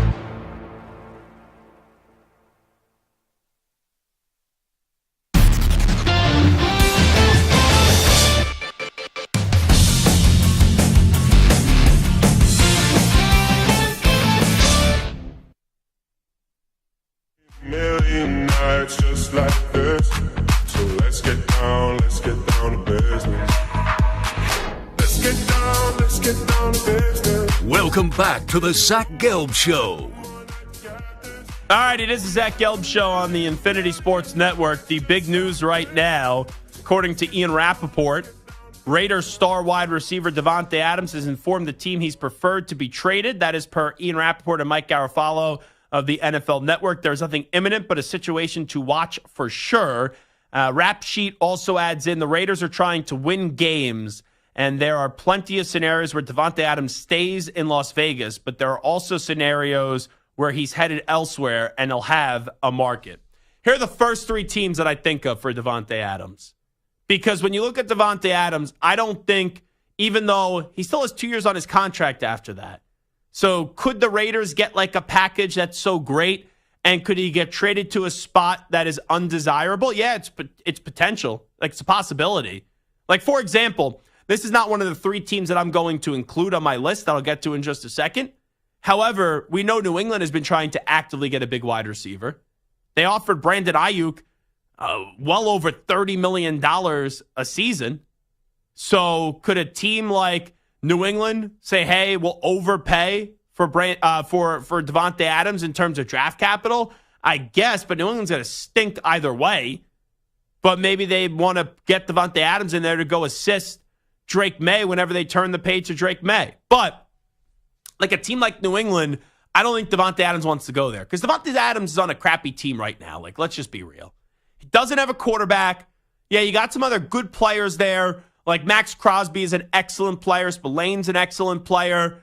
But they don't really have that much. You know, Bowers looks like a stud. They're not close to winning because you don't have a quarterback right now. So I just take a glance. It's so funny. Like, I have friends that they text me breaking sports news when it happened like 10 minutes ago. And they think like I'm not in the know on this stuff. That's why my phone was just dinging. As my best buddy says, get ready to learn JETS, Jets, Davante. Oh, I thought he just saw Francisco Lindor's ninth inning home run. That's a good line. Buddy just texted me the breaking news report. So, hey, I'm on the air, folks. I understand. I am alert as what is going on. We actually knew the breaking news was coming. We had this segment scheduled for 4:20 p.m. Eastern time anyway. That's how good we are on this show. But I think Davante Adams at this stage of his career, where he wants to actually feel like he has a chance to win. And the one thing missing from his resume, on what is a Hall of Fame resume, is Lombardi Trophy. And you're not even close with the Raiders right now to making the playoffs, let alone winning a Lombardi Trophy. So there are three destinations with this report from Ian Rappaport in regards to Davante Adams prefers to get traded from the Raiders. And the three teams that I think of, number one, the New York Jets. You got Aaron Rodgers there. Now, I don't think the Jets are winning a Super Bowl with or without Davante Adams. But they improved their chances with Davante Adams. And the most important thing, he has the connection. He has the synergy with Aaron Rodgers. Like, Garrett Wilson is a stud wide receiver. He's been awesome the last 2 years with no quarterback. But he doesn't have the timing and he doesn't have the trust right now with Aaron Rodgers. So you take a glance, the Jets are the obvious one. Rodgers has flirted about the idea of bringing back Davante Adams. So that is definitely a possibility. The other two teams, I think if I'm the Green Bay Packers, I'm saying to Davante Adams, who says you can't go home? Especially with Christian Watson now having that high ankle sprain. But either way, you don't have a true bona fide number one wide receiver in Green Bay. I would go make a move and see if you could do like a trade back scenario with the Packers and the Raiders. Now, with that being said, I've been in these conversations before about Davante Adams. And we go back to August. I had a Packers fullback, former fullback, now still part of the organization, does their games, in John Kuhn on. And I asked him, can you see a scenario, whether it's this year or next year, where the Packers tell the Raiders, hey, we know Davante Adams is disgruntled. We got a team that's on the come up right now. We just made the second round of the playoffs last year. Do you think there's a way we can get a trade done if Davante wants to leave? And John Kuhn said, yeah, Davante Adams has to have some regret about not staying in Green Bay. But he made it clear, John Kuhn did, that Brian Gutekunst won't try to trade back for Davante Adams down the road. Now, it's one thing to say, and I'm looking at the clip right now, on August 13th, 2024, when John joined the Zach Gelb Show. But can the Packers say that again now that it is out there in the universe that Davante Adams wants to trade? And here is the final team. And let me tell you, if this team lands Devontae Adams, you could just give him the Super Bowl. Because you know that TikTok song that's like, oh no, oh no, oh no, no, no, no, no. If the Kansas City Chiefs somehow find a way to pull off a deal for Devontae Adams, just give him the Lombardi Trophy. Now, you may say, hey, but Zach, there's no way the Raiders are going to trade Devontae Adams to the Chiefs in division. Like, Zach, what are you, an idiot, a moron, a dope? Yeah, you could say that. That's fine. Well, the price is taxed. It's tax for the Chiefs. You got to pay whatever the other teams would pay and then some.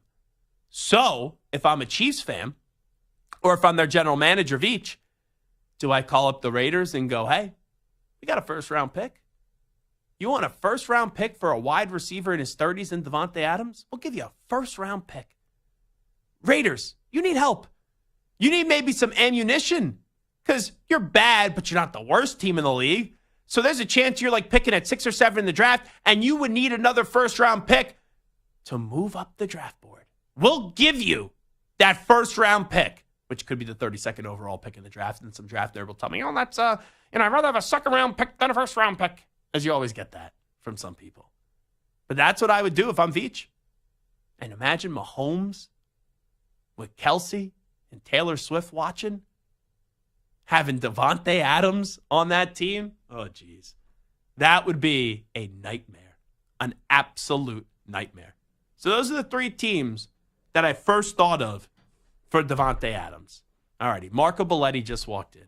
Marco Belletti is a man that has to wear many hats around here. He is, I would say, you're better than this player was, so don't take this disrespectfully, but I'm in a baseball mood today. You're like our Joe McEwing around here. You wear so many different hats, and they have you do so many different things, but you were just better than the way that Joe played the position. So that kind of seems like a slap in the face. I didn't mean it that way. Utility guy? I got it. You get the analogy where you've done a lot of things here. Mm-hmm. So I know that you're not always able to listen to the show, and you do 9,000 other jobs behind the scenes. Devontae Adams, as I'm sure you know, because you are a plugged-in update anchor here at the Infinity Sports Network, and you also work down the hall at WFAN, and they're Jet Country right now, in addition to the Mets and the Yankees. Devontae Adams prefers to get traded now. Mm-hmm. So when you look at this possibility of a deal going down, who are the first 3 teams that you think of where 3? Devontae Adams could land? I don't even think it's that many. You think it's just one? I'd be stunned if he's on a jet. So you think and I've been saying 100%. that for 3 months. Yeah. I actually said that, mentioned WFAN, one of the shows that I was hosting over the summer. Mm-hmm. Just wait for it. It's going to happen. He'll be a Jet at some point, probably before Halloween. Mm-hmm. And I always thought, because, and here's the thing that I did not calculate into this. I always said, I think Devontae Adams, out of respect to Antonio Pierce, is going to give Pierce this year, because that's the only reason he's still on the Raiders, because he liked what Pierce did when he was the interim, and he had respect for what he did when he was the interim coach. Now he's a full-time head coach. Yeah. If they hired anyone but Antonio Pierce, I think he would have been out of town. However, this Antonio Pierce thing the other day on social media, where he's liking a post, the coach of the Raiders, about Devontae Adams maybe playing his last game and getting traded, that ruins, and maybe it already got ruined before, but that puts a major, major, major thing in between a relationship between Antonio Pierce and Devontae Adams. And I think Devontae Adams is kind of looking at this now, hey, I know I wasn't going to finish out this contract, even though I've said it 9,000 times I will, but I was willing to give you guys a chance. And now the coach, who was the guy that I believed in and the only reason I'm staying, he's now liking things, basically saying that I'm done and it's going to make me look bad with the Raiders. That's where this relationship may have already fractured before that, probably, if Pierce is liking it. But that's definitely the last straw that breaks the camel's back. Yeah, no, there was obviously an issue there. And I think Antonio Pierce, as well as he did in the interim and deserving of the job of getting it, he's learning on the job because he's made a few missteps that you got to remember. And I know he wants to bring that hard-nosed player mentality. Mm-hmm. You're not a player anymore. You're the head coach. So there are differences, and you like the business decision line. Let me tell you this. No, that's fine. As a fan, I loved it. No, I can, because he didn't call out an individual player. Fair. So that's fine. Toe in the line. Talking about other players like Tua and whether or not he should retire, that stuff you can't do. Usually don't hear that from an opposing Those are coach. things you can't do as a head coach. This you cannot do as a head coach. Don't use social media in any way to call out a player on your. Do those things face to face. You're the face of the franchise. You're the head man. You got to do that one-on-one. But I do think, for me, if you look at Adams' contract, there was no way he was finishing out the year for the Raiders, in my mind, simply because they have to cut him at the end of the year. So why the hell would you keep him? So this trade has just been delayed because there's no reason for Devontae Why Adams. had to cut him? He had 2 years left in the contract. He's got 2 years left at $44 million on a cap hit. You're keeping him next year at a $44 million cap hit? What else are the Raiders going to do? When you can cut him and get out from under and when you only have to pay him $15? No, but I'm saying, like, let's say if the Raiders were picking 6th in the draft and they got Shador Sanders. Zach, you're going to have $44 million on a cap hit for Devontae Adams for the next 2 years? He's a great receiver. There is no way you can justify that type of number. There's no way. If you're drafting a quarterback and you're not having to pay the quarterback then big you got to money, restructure his contract and give him a longer deal. Because there's no way you can give him $44 million. He would take up like 15% of your cap. I can't do that for a wide receiver that's 34 years old. To punch those numbers. No. You figure it out like Howie Roseman figures it out. You got to redo it, but this contract as written cannot be, that's not sustainable. So I will say, I thought he was going to get through this year with the Raiders and get traded in the offseason. Now that this is already out there, it's just a matter of when it's happening before the deadline. And I would say the Jets are the leader, but I've thrown out 2 other teams. I thought the Packers, they still need a number 1 wide receiver. And if I'm him, I would rather go back to Green Bay than go to the Jets. And here's why. Aaron Rodgers could only play for another year or 2, and then you're in the same situation that you're in with the Raiders now, where you thought you were getting your guy, and then your guy's no longer there. Love is the youngster. That's a great thought for Adams. That's not a Packers move. That's not their style. That's not the way they're going to go John about Kuhn it. said the same thing in August. I'd be stunned if they go backwards. There's a reason why they moved on from Devontae Adams, and I don't think they're going to go backwards. Well, the reason why they moved on from Devontae Adams, I think, is this. They spent all their time trying to basically massage Aaron Rodgers and figure out that contract. Even though he left money on the table leaving Green Bay, his feelings were hurt. He's like, guys, I want to stay here. Get the deal done. And they were like, oh, we got to do this with Aaron. We got to do that with Aaron. We got to do this, Aaron, and that with Aaron. Whatever way you want to slice it out, the Packers are not going back and spending that kind of money on a receiver. They're just not going to do it. I'd be stunned if that was the case. The last team that I just gave. Now, you're going to say I'm crazy at first.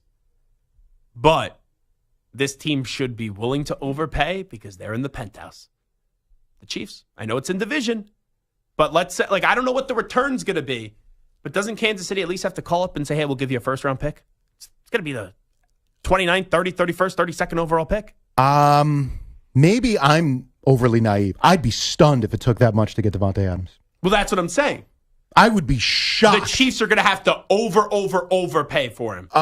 In division, the standard, you don't want your division rival winning another Super Bowl. Yeah, I mean, making it easier. Look, you're the Raiders. You have to pause and you have to get overwhelmed by the Chiefs because you don't want to make that deal. But at the same time, you got to worry about you. And if this makes your franchise better, which it would. You can't compete with the Chiefs anyway. You got to figure out a way to do that. If this does that, then fine.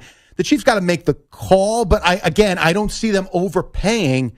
It's not a bad idea for them. It would give them a weapon that, let's be fair, they need because they're doing it right now and they're not going to continue to do it with a bunch of guys that Patrick Mahomes can make up for so much. At some point, you're going to need to give them a little bit of help.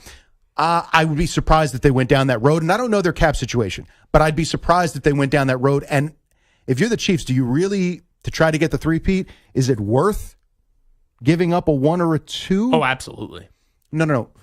Without a guarantee that you're actually going to get there because you're still beat up and you still have other issues. Sure. Your record isn't showing it, but there's obviously warts that are growing. We said the same thing last year. They're vulnerable, and they played like crap on offense in the AFC Championship game, and they still got to the Super Bowl and won it. Look, it's not a bad that's a risk reward. It's not a bad thing. I would be a little hesitant. And by the way, Kansas City. It was a first-round pick and a second-round pick a few years ago when that trade was made. That's what the Raiders ended up giving up for to the Green Bay Packers for Devontae Adams. Again, which it's totally different price. Yes, they're not. The only team that I think has to give up a first-round pick for Devontae Adams would be the Chiefs. Again, this is, can you absorb the whatever $20 million hit or whatever it's going to wind up being for the year? Because again, 25 going into the year was 25. So was then it 20 next now? year, Next year's gone. To me, look, this 44 contract, and 44. in my mind, is untenable for anybody. You either have to restructure and you're going to keep them, or you're going to cut them. Which they will, because the dead cap is significantly lower, and we know how wide receivers are getting paid out the wazoo right now with the money anyway, so you're going to have to pay him more. And you can move those numbers around. Right, so you're either restructuring or you're cutting them. You're not doing so. To me, the return for the Raiders is not as significant because you can't offer me anything. Like, you're not going to keep him. And I can't keep him on this contract that he's on, so I'm not giving you a whole lot because I got to redo everything. So the Raiders are not in a great position to negotiate. It's basically, what are you going to give me so that I don't have to deal with this headache anymore? And that's not a good spot. But they're going to have to move on from him. Whatever they get is better than nothing, and I think it's going to be closer to that third, fourth round area. You will hear from Devontae Adams coming up at 5:20 p.m. Eastern time. We'll play you some audio when he was on an appearance today with Up and Adams with K. Adams. He had the Adams to Adams connection. We'll get to that later on in the show. When we come on back, we'll do a little overreaction, proper reaction on this Tuesday. But first up, with the latest Infinity Sports Network Sports Flash, El Capitan, Marco Belletti. Infinity Sports Network Sports Flash. Now, Zach, 2 games going, wild card day, I should say. The Tigers in front of the Astros, 3-0. They're in the top of the 7th. Tarek Schoolball's given up just 4 hits, 1 walk. He has struck out 6, 88 pitches through 6 innings, shutting down the Astros. Framber Valdez went just 4 1/3, 3 runs on 7 hits. Detroit scoring all their runs on 3 2-out singles that were in the second inning. Jake Rogers, Trey Sweeney, Mark Verling. That's game 1 of this quadruple header. The other game that's going on now, you got the Royals and the Orioles. They are scoreless in the top of the 3rd, 1 hit apiece for each team. Mets and Braves coming up 5:30 night. That's at Eastern time. Night ends in San Diego. Padres and Braves. Of course, Atlanta coming off the doubleheader Monday just to make the postseason. And Chris Sale's not on the roster due to back spasms. Atlanta won't have the race, but Manny Machado not about to take them lightly. They're a good team, and we can't let up. We got to go out there and take care of our business and keep playing how we've been playing baseball. But I think, postseason baseball, you can never take anything for granted. I mean, you just got to go out there and compete, play, and be ready for whatever. I know they are, and, so will we. Elsewhere, Gonzaga on the move, reportedly set to join the Pac-12 beginning 2026. I'm Marco Belletti. This is the Infinity Sports Network. Follow us on X and like us on Facebook. Our handle is @INF Sportsnet on X and INF Sportsnet for Facebook.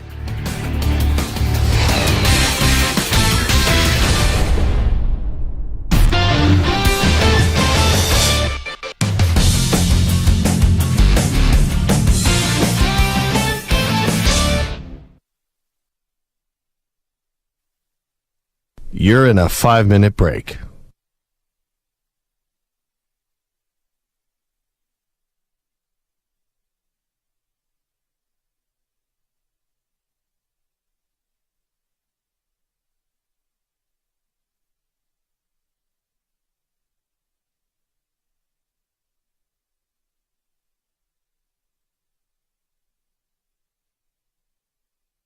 Four minutes, 30 seconds remaining.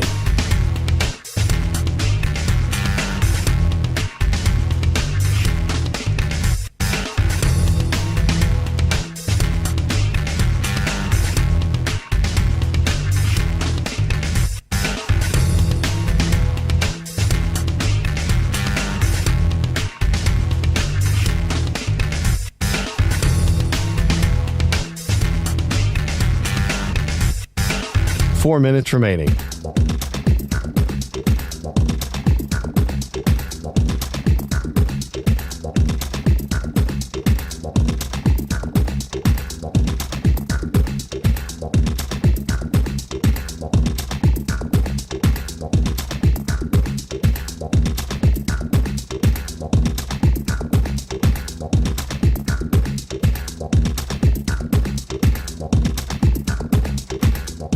Three minutes, 30 seconds remaining.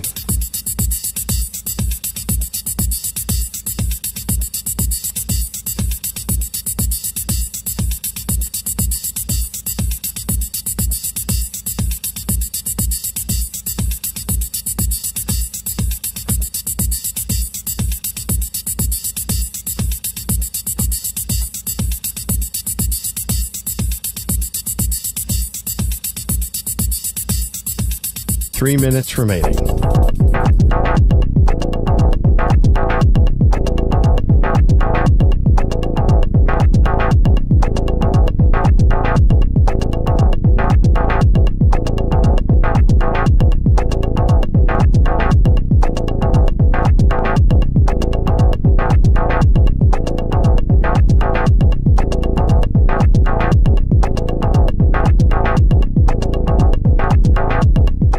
minutes, 30 seconds remaining.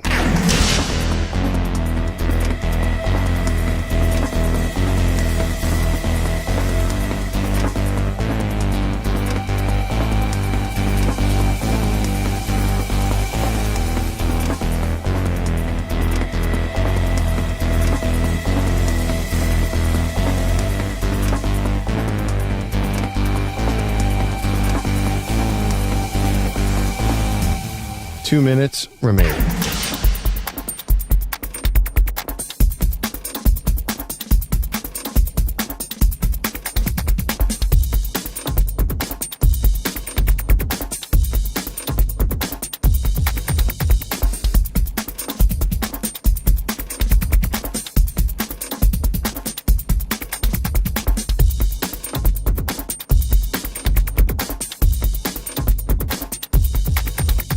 One minute, 30 seconds remaining.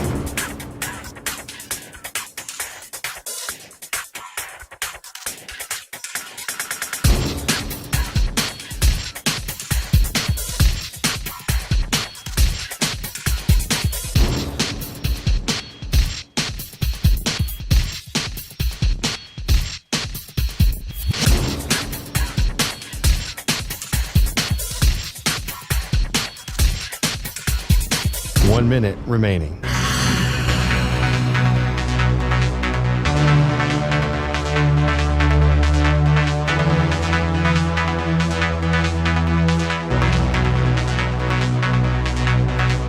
Forty-five seconds remaining.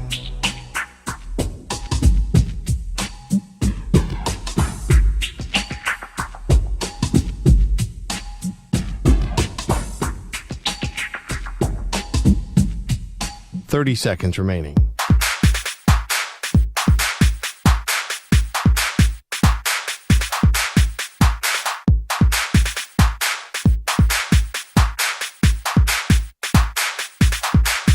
Fifteen seconds.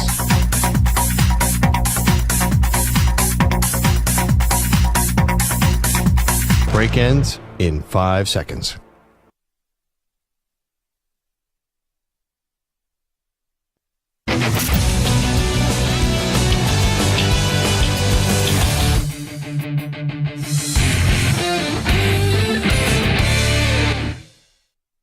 Another NFL week is complete, which means it's another week to freak out about your favorite team. Which takes are truly crazy. But sometimes a game can be so bad, it's almost good. You know what I'm saying? No. And which are so crazy, they might be right. He's 6'5", he's 245 pounds. He's probably a Popeye's biscuit away from being a tight end. Zach lets you know in this week's edition of Overreaction or Proper Reaction. All righty, overreaction, proper reaction time. And this portion of the show is brought to you by Ethos Life. The easy way to get life insurance in 10 minutes, up to $2 million in coverage with no medical exam and just a few health questions. Get your free quote at checkethos.com. Not available in all states. Manny Rodriguez. Overreaction, proper reaction time. What do you got for me? My New York Football Giants, Zach. You're still claiming them? You're not embarrassed? You're not rooting for the Bills? It's been 10 years of embarrassment.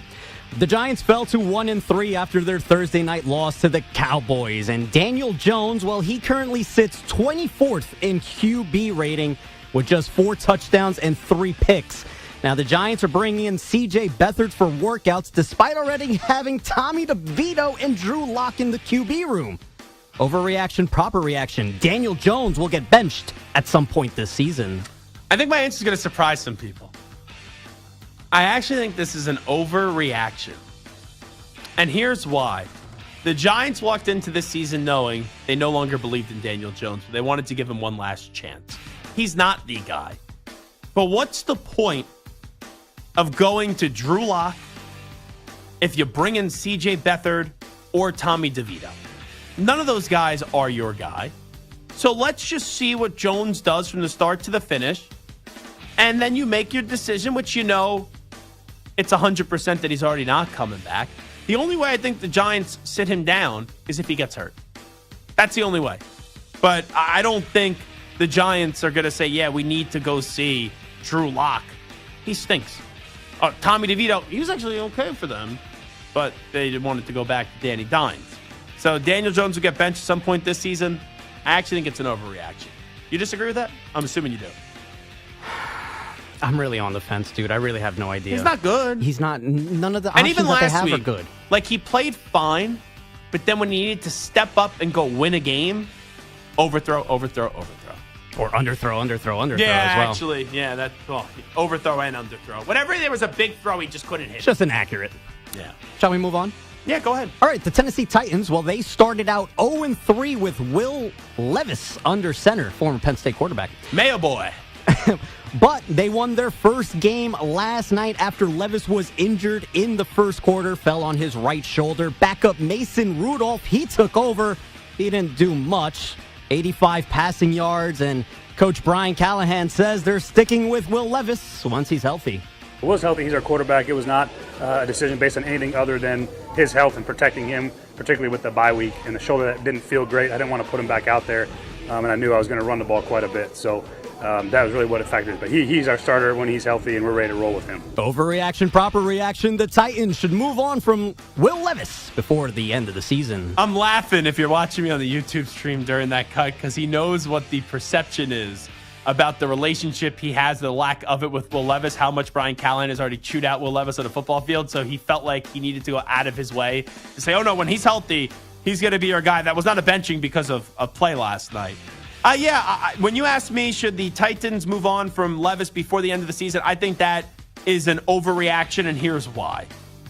Because you set up this season to see if he could sink or if he could swim. You put enough around him where he should at least be able to show signs that he could be the guy. I think you give him this entire season, and even though Mason Rudolph has been fine as an NFL quarterback, I don't need to see Mason Rudolph. You know he's not the answer. So I would continue to rock and roll with Will Levis for the rest of the season. Next one.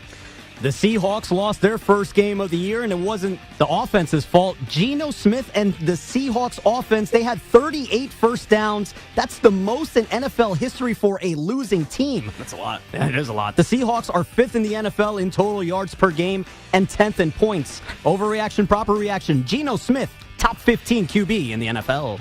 Do my Patriots and your Giants combined even have 38 first downs in the season? Probably not. I think that's a proper reaction. Geno Smith is a top 15 quarterback in the NFL.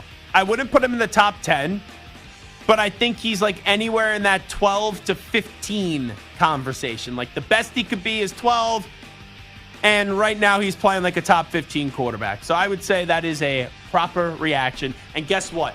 You folks wrote him off, and he didn't write back. The Cowboys, they are 2-2. How about them?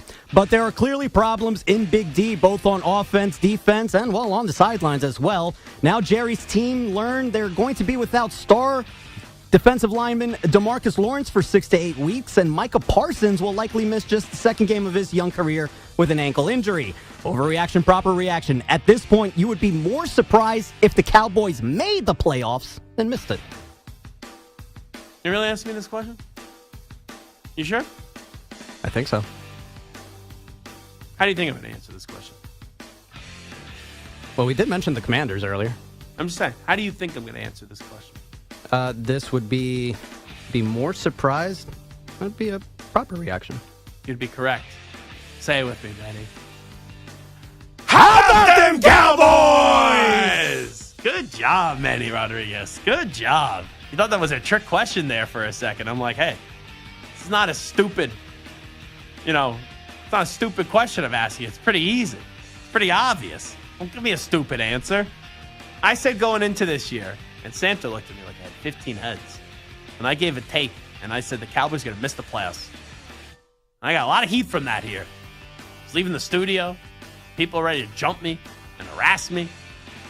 But this team got worse this past offseason. And now I'm supposed to think they're going to make the playoffs based off what? Trying to have Zach Elliott like he's still a number one running back in this league. What are we doing? So, yeah, I would be more surprised if the Cowboys made the playoffs than missed it because I predicted them not to make the playoffs before the season started. So, yes, that is a proper reaction. How about that proper reaction? What do we got?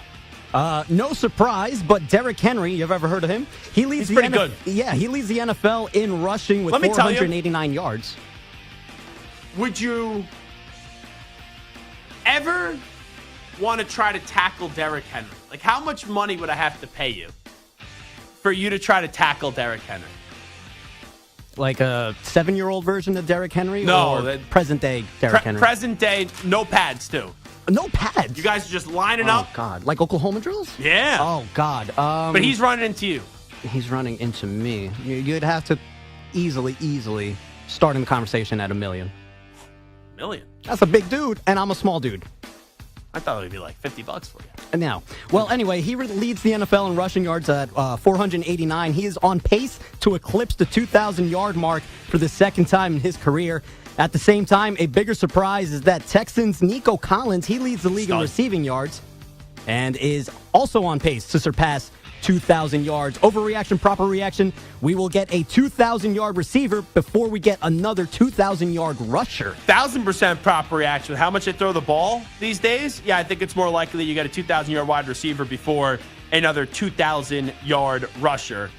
Just the way that they throw the football in the league now and how crazy it is and off the charts. That's why I think it's more likely in the receiving end than it is running the football. All righty. That shall do it for Overreaction Proper Reaction today. We will take a timeout. We got one more hour to play, 60 minutes to go. When we come on back, Manny mentioned the Seattle Seahawks and that offensive game between the Seahawks and the Lions. When we return, we look and examine the Lions Super Bowl quest. The Detroit Tigers up 3-0 in the top of the 8th in a playoff game. No one thought that was ever going to happen, them being there in the first place. And now, Lions fans, you may have a lot of good sports teams on your plate because we're talking Lions Super Bowl next.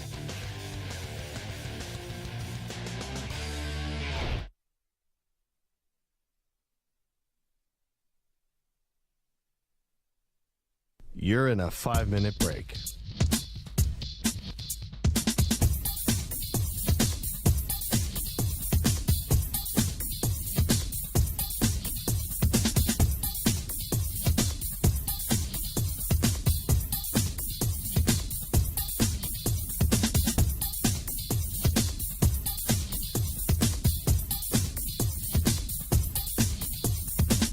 Four minutes, 30 seconds remaining.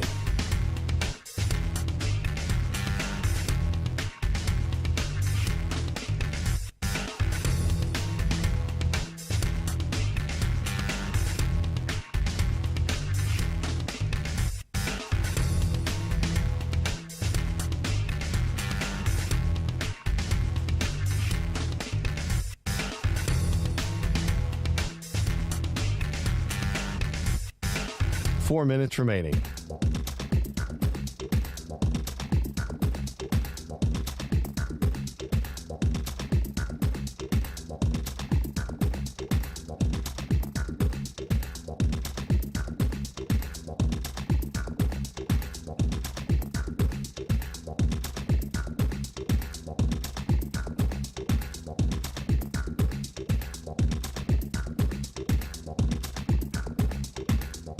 Three minutes, 30 seconds remaining.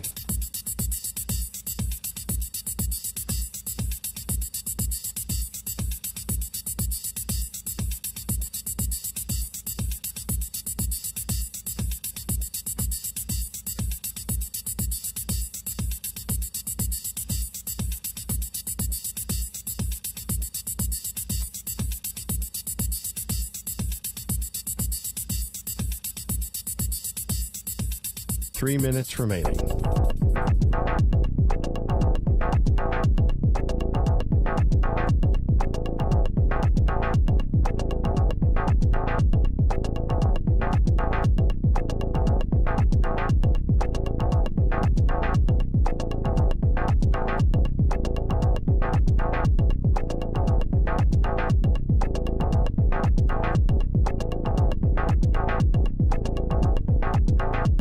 Two minutes, 30 seconds remaining.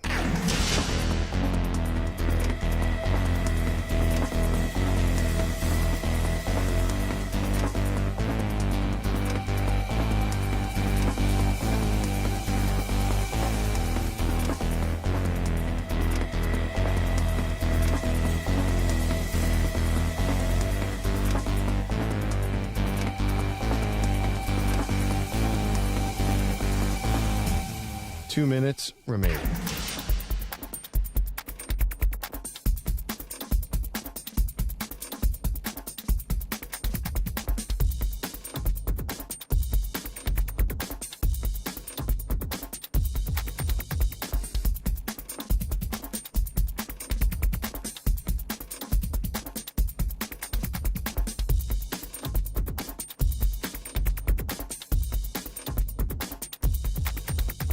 One minute, 30 seconds remaining.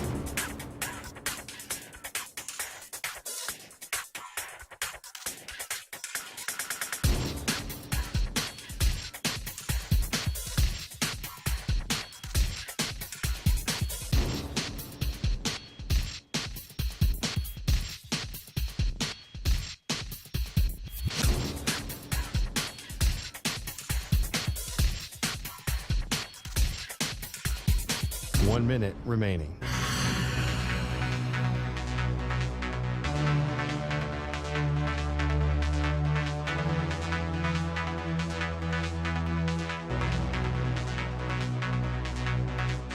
Forty-five seconds remaining.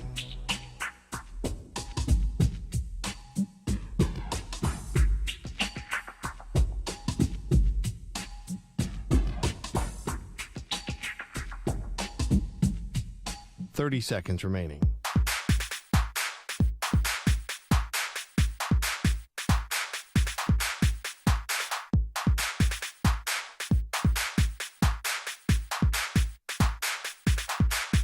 Fifteen seconds.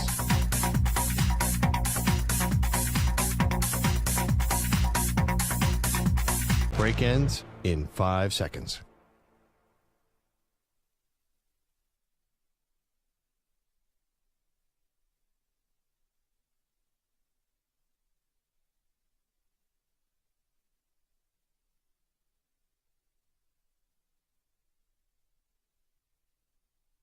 To infinity and beyond. He's live. He's nationwide. This is the Zach Gelb Show.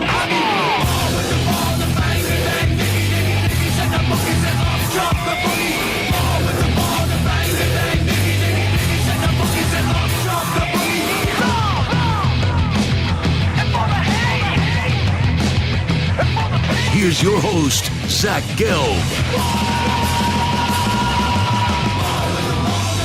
Hour number 3 of our radio program. That's right. It is the Zach Gelb Show on the Infinity Sports Network. The Detroit Lions had their best game of the season last night, taking down the Seattle Seahawks 42-29. Probably not the most impressive opponent that they defeated. I would still say that's the Rams, even though the Seahawks are off to a better start this year than the Rams are. But the Rams have been decimated by injuries. And the Lions did beat the Rams in week 1. But I thought that was the best performance I've seen so far by the Detroit Lions. And I know the scoring got a little out of hand at the end, so it didn't make it look like it was that good of a defensive performance as it was at times for the Lions. But this is how the Lions are kind of built. And I know, right, everyone reads the stats and they look at Jared Goff and they're like, oh, he was 18 of 18 for 2 touchdowns and 292 yards and also had the receiving touchdown. But it's clear how the Lions are trying to win. They're trying to win based off Jahmyr Gibbs and David Montgomery just pounding you and just finding a way to run the ball for the majority of the game. And there are going to be moments where the passing game is on display because of who you have at wide receiver with Amon-Ra St. Brown, the speed of Jamison Williams, and also one of the better tight ends in the league in Sam Laporta. But you take a glance at the way that the Lions approach things, it's not really to have Jared Goff go throw the ball 40 times a game. What they're saying right now to Jared Goff, hey, we're going to basically ask you to be a game manager. And I know last night, right, you're going to say, oh, that wasn't a game manager performance. And it wasn't. But they also only had him throw the ball 18 times. It's just weird to say he's a game manager when he was 18 of 18 for 292 yards and 2 touchdowns. Like when you think game manager, you think like, okay, like 18 for like 27. There's an interception in there somewhere, but it doesn't kill you. You get 2 touchdowns. You have like 180 passing yards. But you look at the way that they've won this year. 28 passing attempts, 18 to 28 against the Rams. And that game was in overtime. The game they lost, they didn't throw the ball 55 times. Then against the Cardinals last week, 18 to 23. And then this week, they only had him throw the ball 18 times. And he completed all 18. Which Dan Campbell, by the way, didn't know after the game. It was a great moment. He's talking to the media and he goes, "Oh, I just gave the game ball to somebody else. I didn't realize he was perfect." Which, Manny, that's kind of crazy to me. Where I understand it, it's not as like it's a perfect game in Major League Baseball. When you know what's going on. You know how many times around that he threw it, but you would have just figured, okay, naturally, there would have been an incompletion in the game. How the head coach of the Detroit Lions wasn't able to put it together before he got to the podium, or someone didn't tell him, "Hey, coach, by the way, your quarterback didn't have an incompletion." It's almost something that I can't even believe, Manny. Yeah, I mean, it does sound impossible. It's 18 for 18. It's not, he didn't go 30 for 30, whatever. But, it's still a 100% passing completions. And the fact that he didn't know, you couldn't tell me, you mean to tell me a PR person didn't go up to him? Well, that's what I'm saying. Say, hey, they might ask you about Jared. I don't know if you know, but 18 for 18? And also, a perfect quarterback rating is 158.3, I think it is. He was 155.8. Now, I'm not good with numbers. Oh, neither am I. I don't understand what is the algorithm or what's the formula here on how this is constructed.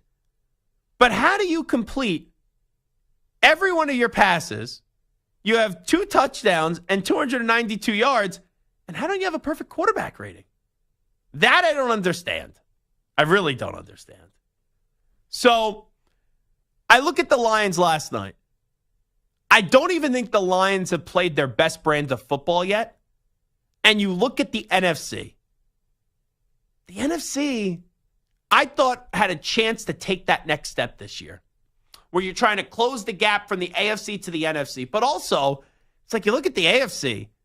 The Chiefs aren't playing great. They're undefeated. Outside of that, like, who do you really love in the AFC? The Texans are good. I think the Bills, even though they're going to be without Von Miller now for 4 games because of a suspension, and also, they just got embarrassed by the Ravens. I still think the Bills are good. And the Ravens would be my pick to get out of the AFC North. They're going to be tough, but the Ravens dominated teams last year in the postseason. They choked. So I look at the AFC. The AFC has a great team that's vulnerable. But outside of that, you have a lot of other people vying to try to take down the Chiefs. But in the NFC, I'm waiting for someone to just grab onto this conference. And the Seahawks last night, they had a good 3-0 start. They finally played a legitimate opponent because the Broncos, the Patriots, and the Dolphins aren't that. And they weren't going to win the game. Like I said on the air yesterday, I said that line was 4.5. Trust me.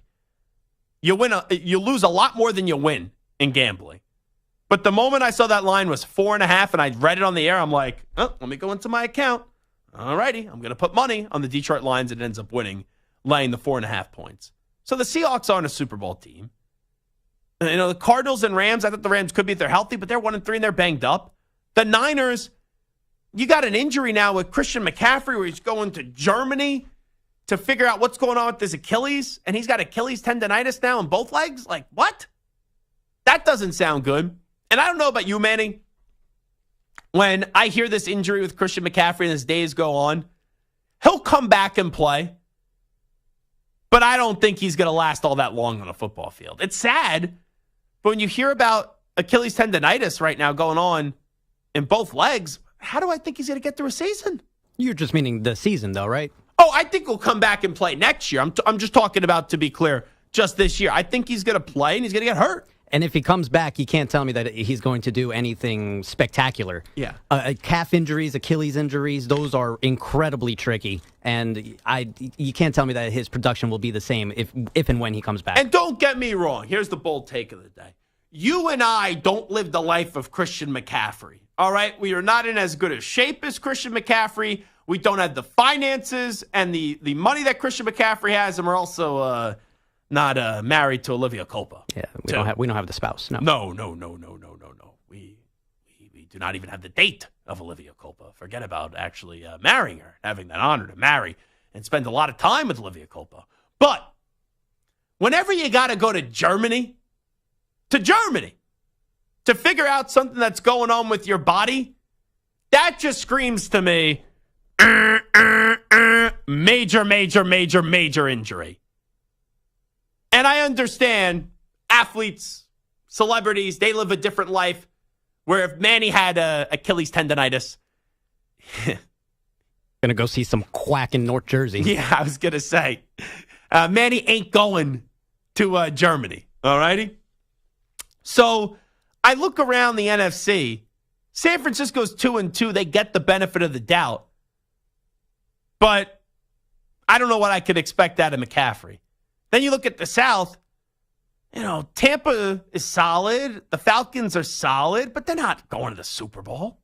Forget about the Saints. Derek Carr will never be in the Super Bowl. The only way he'll be there if he's in attendance as a fan or get an honor for something. And the Panthers are the Panthers. It is in New Orleans this season, too. That is true. So he could probably get a nice little ticket to the game. I was going to say luxury box, but it's way too expensive. The Bears know. The Packers, if Love, right now he's back, they're a team that has aspirations. The Vikings, they're 4-0. Minnesota can make the playoffs. Super Bowl, though? No. Commanders, good start. They can make the playoffs. Super Bowl, though? No. Cowboys? They haven't been to a Super Bowl or an NFC championship game since 1995. And the Giants stink. So the one team I left out the Eagles. And I look at Philadelphia. They have Super Bowl talent, but they got a coaching problem right now. And not only a coaching problem, their defense is now becoming obnoxious. So the defense isn't really showing up. And it's one thing not to show up, but then when you run your mouth after not showing up, like, what are we doing? C.J. Gardner-Johnson, who is a good player in this league, but he bites off way more than he could chew with how much he runs his mouth. And you can't be talking about how much of a beatdown you're going to put down on the Buccaneers and then your defense just get embarrassed by Baker Mayfield, who's a solid quarterback in this league. And then Darius Big Play Slay. This is the thing, Manny, where I wonder if you have an issue with this. Micah Parsons does a podcast. Oh, yes. Yes, he does. The Eagles just lost to the Buccaneers. Darius Slay is on Micah Parsons' podcast, and you know the Eagle fan hates the Cowboys.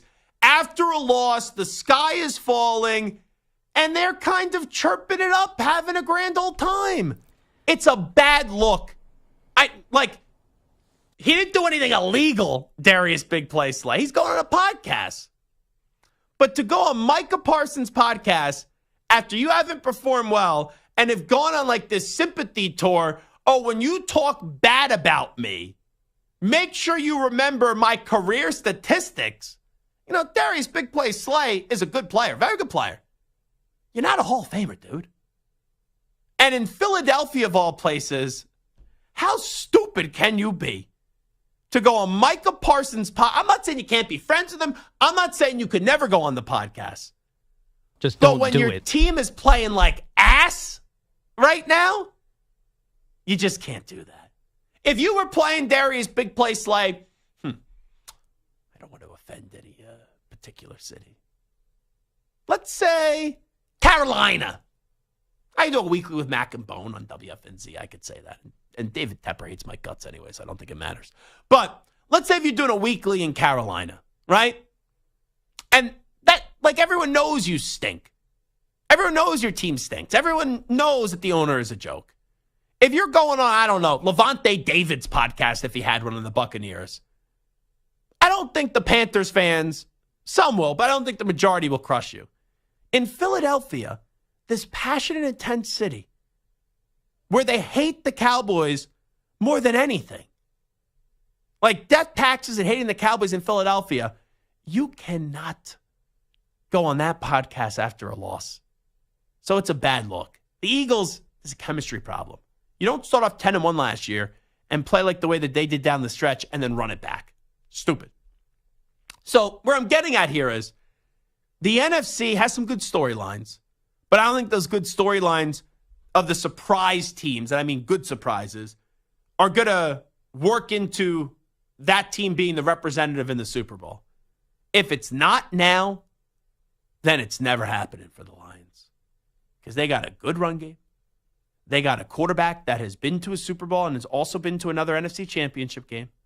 In now 2 spots he's been to NFC Championship games, the Rams and Detroit, and he's in a Super Bowl with the Rams. You got a head coach who's aggressive, right? Like, I'd love to go to a casino with Dan Campbell, right? Because you know you're going to be spending money. You're going to have a fun time, and sometimes you walk out as a winner, sometimes you walk out as a loser.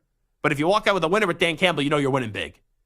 And then you look at the talent on the offense, they have it, and the defense just has to be average. And that defense is capable, led by Aiden Hutchinson, of being average.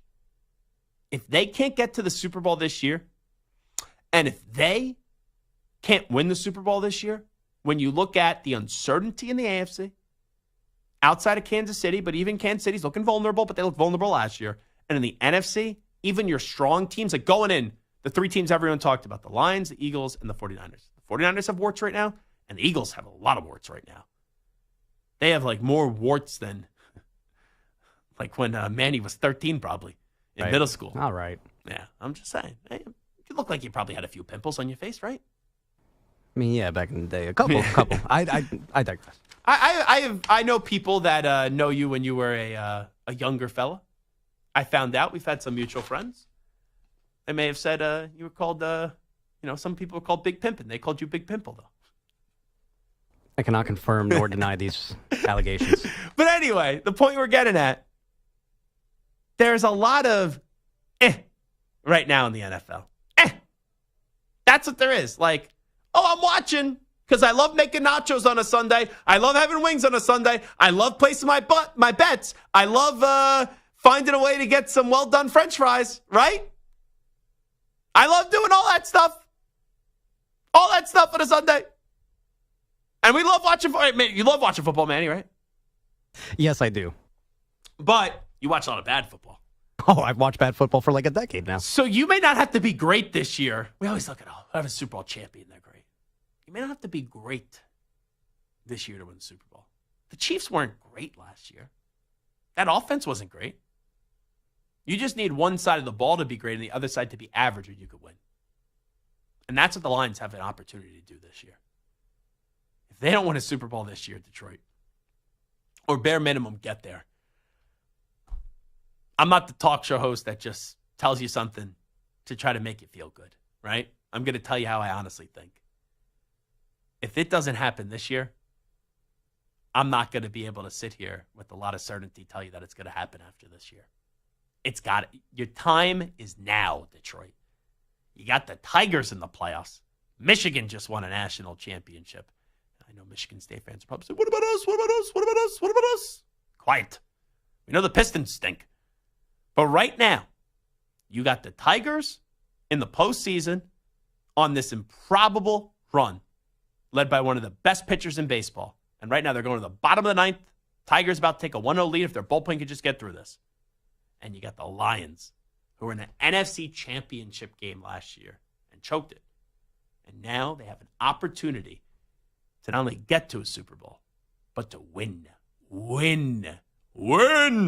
a Super Bowl. Better get it done, Detroit. Because I've done this before with my teams. Well, my football team I knew was always going to be there. But my baseball team, we lost. Heartbreaking playoff game. We lost. Lost the World Series. But they overachieved this year. Don't worry. We got a young core. We'll be back. Yeah, we'll be back with Noah Syndergaard and Jacob deGrom and Matt Harvey, Zach Wheeler, Steven Malik. We'll be back. We'll be back. What happened? Yikes. When you're there and you got a chance to pounce, you got to pounce. You got to deliver the knockout shot. And that's what Detroit needs to do. Get that Lombardi. All right, it is the Zach Gelb Show on the Infinity Sports Network.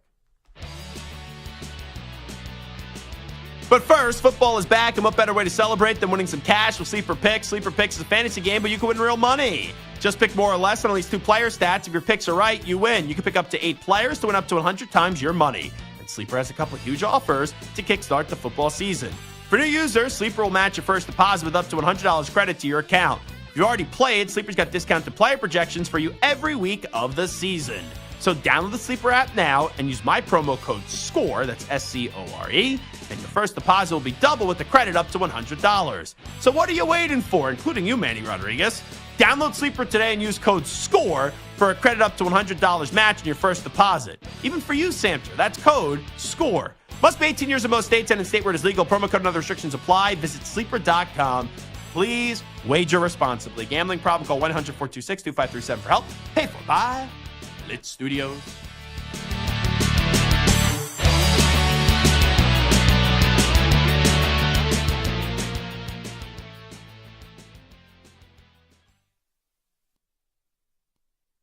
You're in a 4-minute break.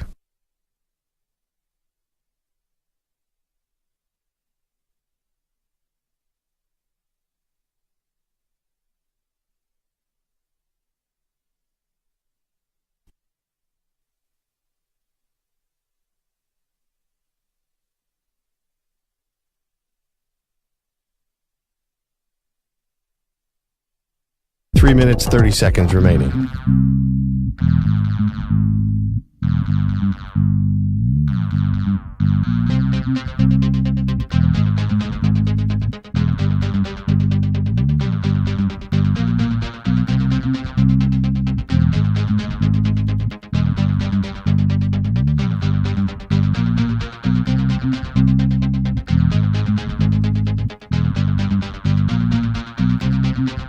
Three minutes remaining.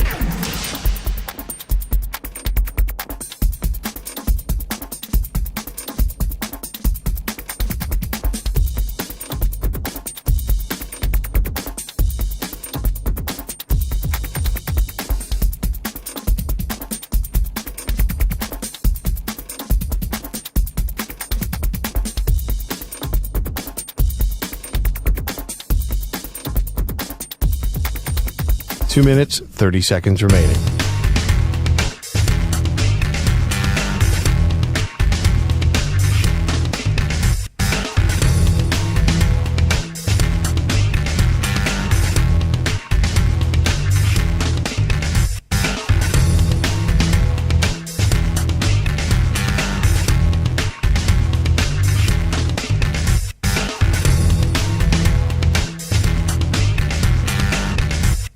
Two minutes remaining.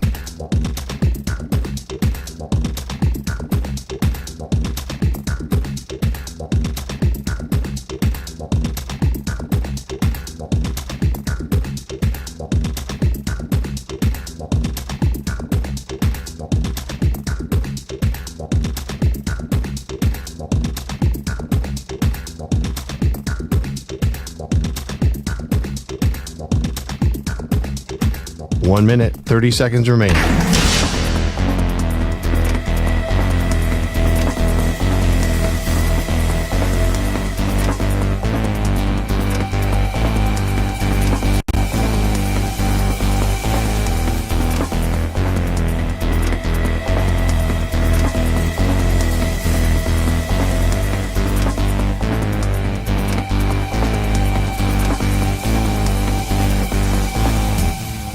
One minute remaining.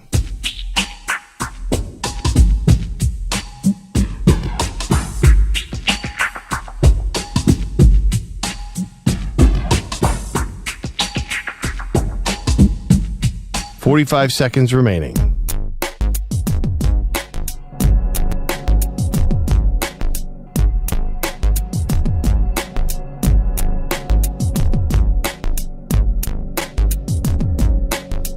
.30 seconds remaining.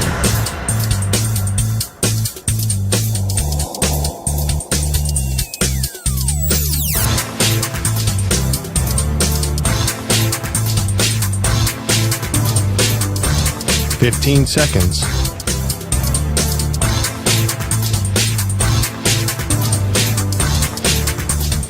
Break ends in 5 seconds.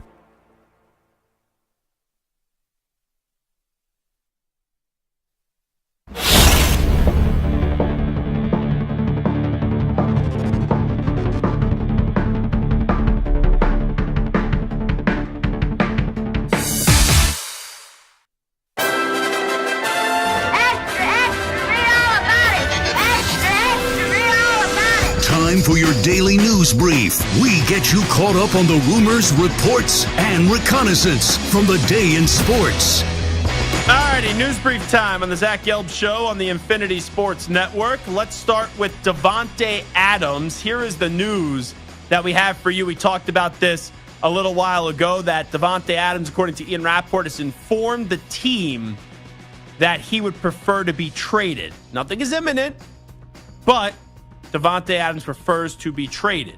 Here is Davante Adams earlier this morning with Kay Adams. So Davante Adams to Kay Adams on Up and Adams. Is he done with the Raiders? What I'm hearing is that here's a lot of people think you may never play another down as a Raider. What would you say to that? All I can control is this talk we're having right here, and then after we're done with this, all I can control is the next thing that I'm on to. So I'm gonna get up in a minute and get a nice workout in, and that's all I can control. I love some of the comments from Kay Adams. Like, here you go. The guest is giving you dynamite. And most people there should just kind of let the guest keep on saying what they're saying. And she just goes, oh my. That she knows right there in that moment. That is him saying, I'm done, without saying he's done with the Raiders. Because 6 days ago, they do a weekly spot, Davante Adams and Kay Adams. Davante Adams said, I don't understand why people keep on asking me about my future when I've said before I want to be here with the Raiders. So that was 6 days ago, paraphrasing a little bit, but that was the gist of the quote. And then 6 days later, you're done with the Raiders. Yeah, I'm just going to control what I could control. Yikes. Well, this all goes back to Davante Adams getting asked about Antonio Pierce liking a post about Davante Adams getting traded potentially. Listen up. Your coach did, I actually don't know, likes this post about you getting traded. How soon did you hear from Coach? Yeah, I haven't heard from him. I haven't talked to him. So I haven't, I don't know. I don't really know exactly what that was about. Obviously, I got, social media is a beast. So it's a lot of people out there that saw it and, wondering what's going on and people reaching out. And I haven't spoke to him. At the end of the day, 1-7 doesn't create any of it. So people can say what they want, but I'm just chilling, trying to be the model for, not stirring the pot and just locking in and doing what I got to do. So, Manny, let's just play a little game here, right? I love games. Let's say you're an employee here at the Infinity Sports Network, okay? Mm-hmm.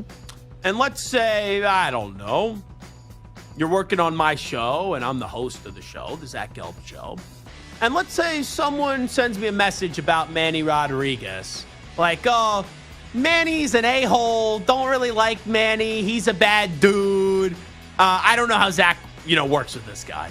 And let's just say I didn't comment on it, but I liked it. I wouldn't feel great, Zach. You would feel some type of way, right? Yeah, I would. So, imagine then if that became a news story, like Awful Announcing or Barrett Sports Media writes about how Zach Gelb likes a post trashing one of his producers. And let's say, right, this started to make the rounds. If I actually cared about the person, or if I disagree with what was being said, and sometimes, right, you fat finger something on social media and you like something you don't mean to like. It's happened to the best of us. Politicians, too. Yeah, I'm not going to go down that road. I do a sports show. But, could you imagine if then the next day, I just never brought it up to you? Right? Never and I know. Talk to you? And I know. Oh, the whole world knows. It would make you even further believe, hey, that's true. F that guy. I'm done with him. Right? Yeah, I'd be done with you. Okay. How dare you not bring it up? You breaking up with me? Yeah, man. Get some new glasses. Okay. That's not nice. Glasses are very nice. All right, maybe I will like that post about Manny Rodriguez that people keep on sending me about your crappy producer skills. You said it was Fucci? No. Not fake, my friend. Not fake. Let's go to Chad Ochocinco. There's a lot here.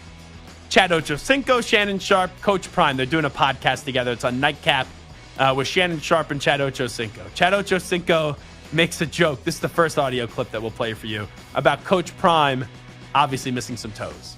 And the kind of teacher I am, I don't do it by with words. I put the cleats on and actually show. I come out there, I route Travis' ass up, and then I lock him up.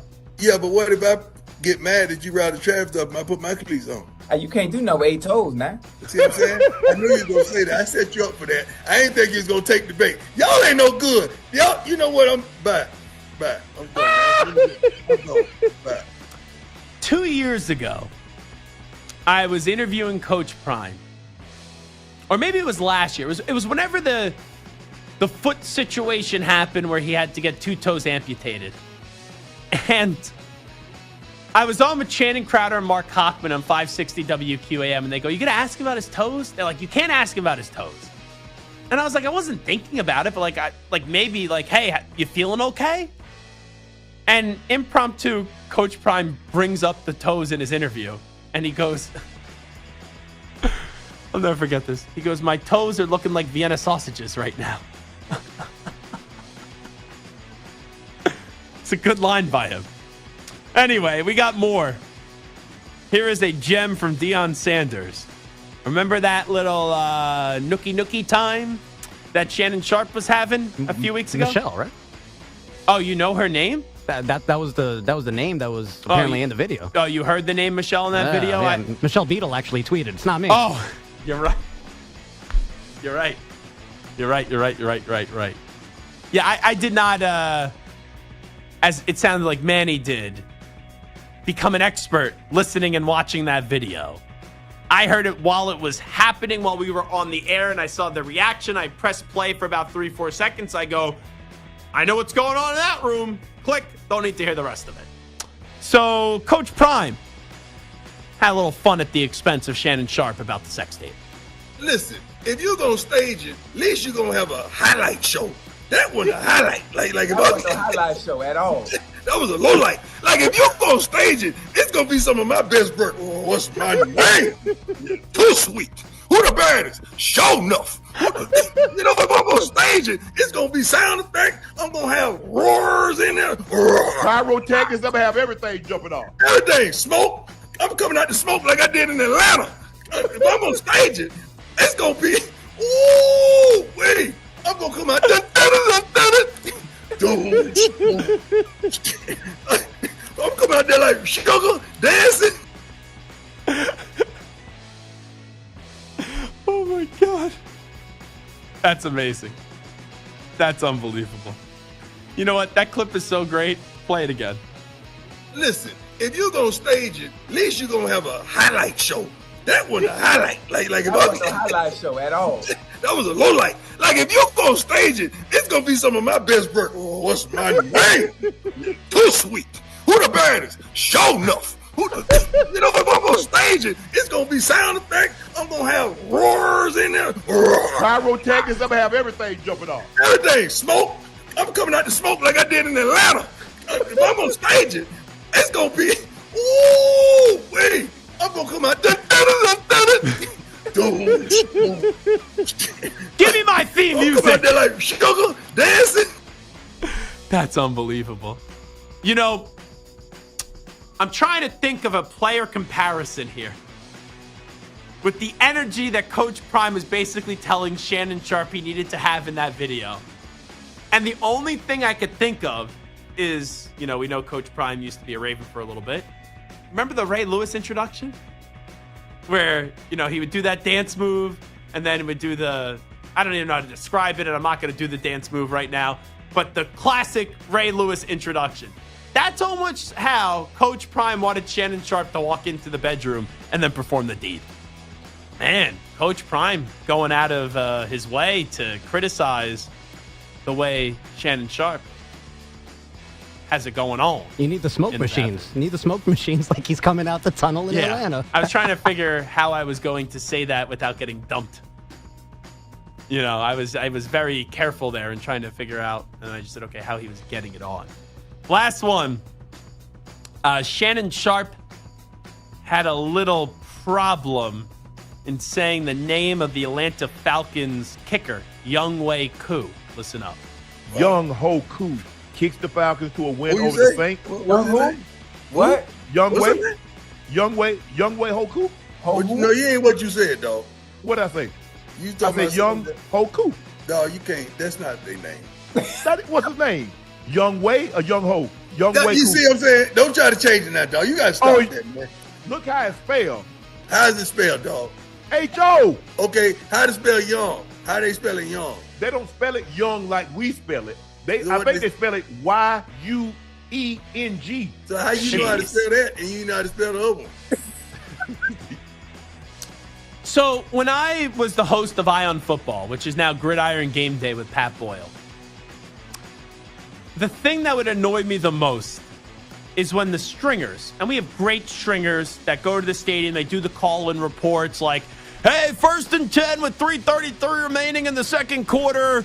Bobby Okereke just forced a fumble on Jalen Hurts. The Giants have recovered, and they are putting the ball down at like the 25-yard line or whatever. 2 minutes remaining, and right now the Giants lead the Eagles 6-3. You know, that would be the kind of the point of the show. Nothing would annoy me more when there was a name that would get mispronounced. And it's like one thing when it's an obvious player, and then when it's a player that's a little unknown, it still bugged me. But if it was a home team stringer that messed up a road team player, okay, I can live with it. But we had a stringer, the first time he had to say the name Younghoe Koo, who was a reporter for the Falcons, covered the Falcons. He said on the air, like, Younghoe Koo made a 33-yard field goal. And I get into the producer's ear via the microphone. I'm like, hey, you got to tell this stringer that it's Younghoe Koo. It's not Younghoe Koo. Shannon Sharp making that mistake. It's just like, it's not like this guy's a rookie anymore. How does that happen? Alrighty, last one. Let's go to Draymond Green. Had a little kerfuffle with the reporter. Let's listen up. You know people worry about you. Fans, maybe your teammates. How they worry about me? Well, I am they a say successful black man in America doing incredibly well. What's the worry They about worry me? about you. There are way more people in this world to worry about than me, that's Right. for sure. But we're here now. So We're all here. I don't think you should worry about me. Okay. I'm doing pretty well. He's just so unlikable. He really is. Because he does things that are wrong, and then when people have concern for him, he basically just dismisses it. He never holds himself accountable in Draymond Green. And when there's an incident this year, that situation, I get he's well off financially, has a great life, that's going to come back to bite him. All righty, that's a news brief. It is Zach Gelb Show on the Infinity Sports Network. Manny, I want to inform you of something. I liked a tweet that I was just sent. It was sent from a man by the name of Psych Mampter.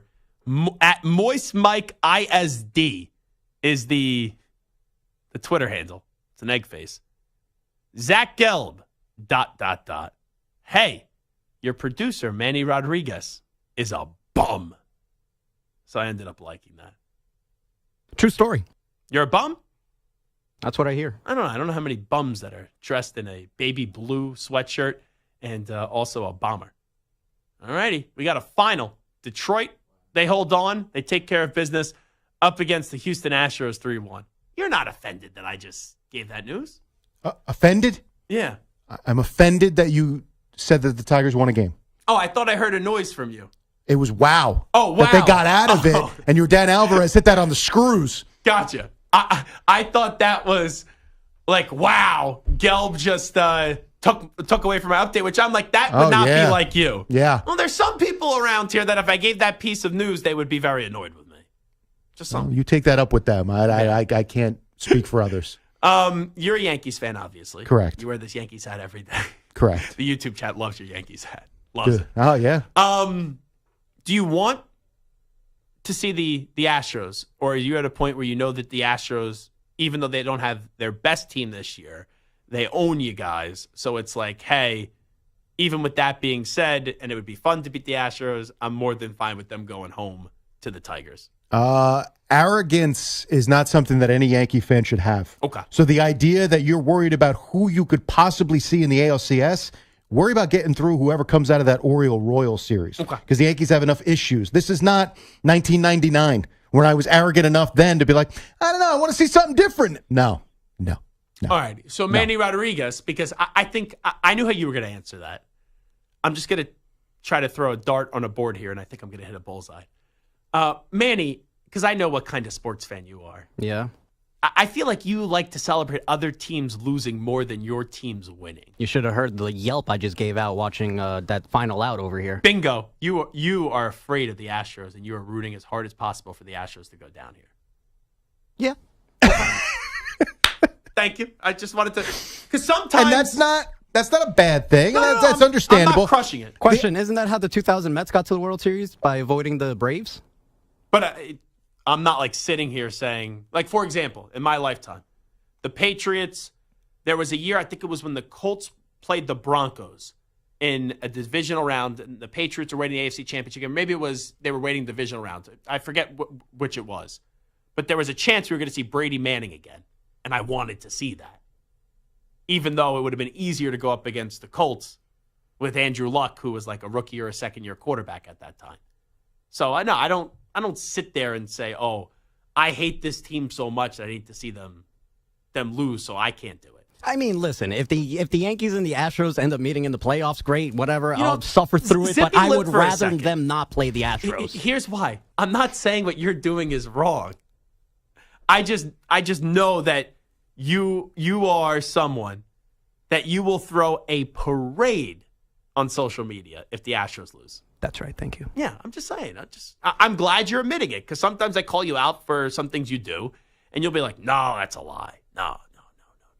So now you're just being honest with the listening audience. It's good. I've never spread lies. Did you not once root for the Buffalo Bills? No, I just went to school out there. You were wearing a Bills hat here once. Just because I wore a Diamondbacks hat once, you don't see me, being sad because the Diamondbacks just got eliminated because the Braves and the Mets just split a series. No, you are sad because now the Mets are in the postseason and you can't stand the Mets. It's not that. I mean, it's nice to have them in the playoffs. I'm just curious to, how much longer the season is going to go on. Another 2-3 games for the Mets, perhaps? See, this is what I'm going to get when the Mets get eliminated, because I'm not like Hickey right now predicting the Mets to get to the World Series. I know we're going to get some obnoxious posts from Manny, like, oh, I hate to see it. Sorry, Mets fans. Oh, my God. And it's going to annoy me. It's going to annoy me. No, I'll get ready for it. There may be some fisticuffs. No, I'll get ready for it, because you're going to get that more than just Manny. Yeah, but it only annoy me from Manny. Anyone Oh, else, okay. All only right. annoy me from So Manny. it's a personal thing. Okay. All right. I didn't realize it went that deep. Too much social media from Manny with that stuff. Okay. So. All right. That's all I got. I'm learning. You got an update for us? Apparently. I don't know. I'm not in control of this. Oh, I have to toss That's it. right. Yes, this is your show. Sorry, I forgot how to do I don't get to play the music. I don't have anything to do with this. You know I what? just play my part. What happens if I just sat here for the rest of the show and just never threw it to you? You could find out if you'd like. Please don't. Oh. You know what? You asked nicely. Let's get the latest sports update. Here is El Capitan, Marco Belletti. Infinity Sports Network Sports Flash. Now, Zach, you mentioned it before. The Tigers able to prevail. They hold off the Astros 3-1. Yordan Alvarez lines out to first with the bases loaded and 2 outs. That does it for the Tigers. They were nursing a 3-run lead into that 9th inning. Tarek Skubal was terrific. Just went 6, though. 4 hits, 1 walk, 6 strikeouts, 88 pitches. Tiger bullpen able to take it from there. They needed 4 pitchers to finally get the final 3 innings, but they do get game 1, take a 1-0 advantage lead on the Astros. In the other games, you got Bobby Witt Jr. with an RBI single that came in the 6th. Only run of the game thus far as the Royals lead the Orioles 1-0. They're in the top of the 7th. Another pitcher's duel here as Reagans has gone the first 6. He's given up just 4 hits. He has struck out 8. Corbin Burns 6 1/3. The 1 run, that was the Bobby Witt Jr. RBI single. 4 hits. He has struck out 3 again. The Royals looking to take game 1 on the road. 1-0 lead on the Orioles. Just getting underway. They head to the bottom of the first inning in Milwaukee. Mets and Brewers, no score. The night will end in San Diego. That is the Padres home for the Braves. No Chris Sale, not only unable to pitch in game 1, not on the roster due to the back spasms. NFL, Von Miller reportedly suspended 4 games by the league for violating the league's personal conduct policy. I'm Marco Belletti. 855-212-4227. That's the number to get in touch with us, the Infinity Sports Network. Give us a call, 855-212-4227.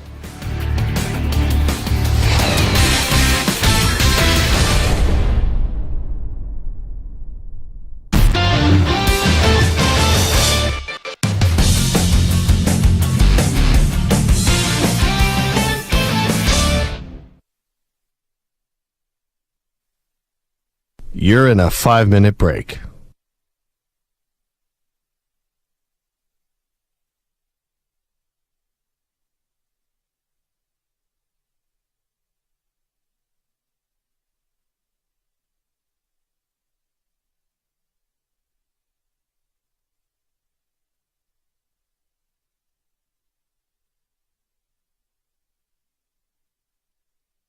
Four minutes, 30 seconds remaining.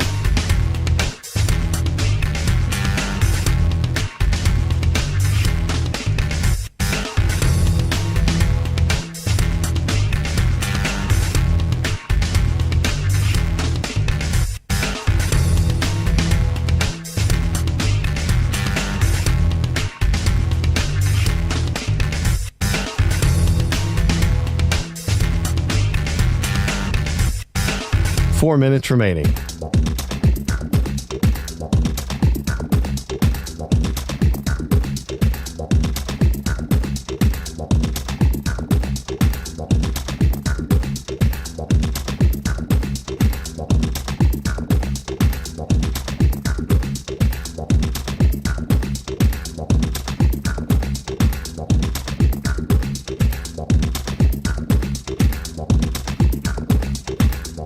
Three minutes, 30 seconds remaining.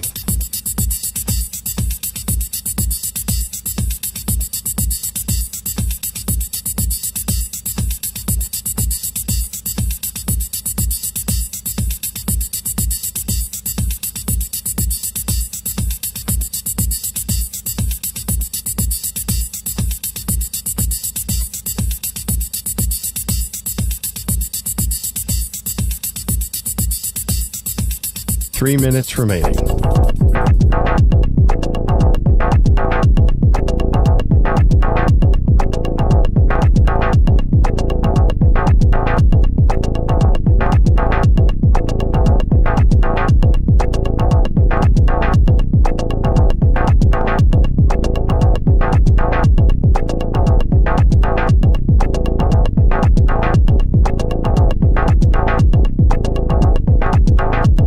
Two minutes, 30 seconds remaining.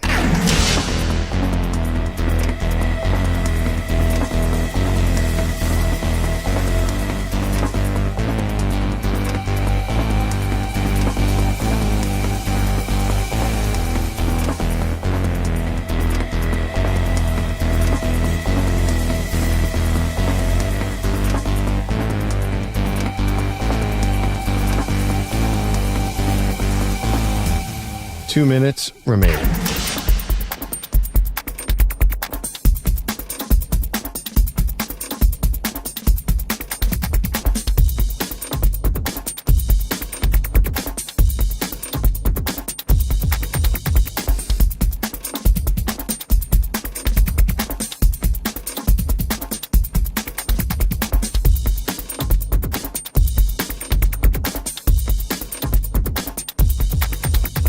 One minute, 30 seconds remaining.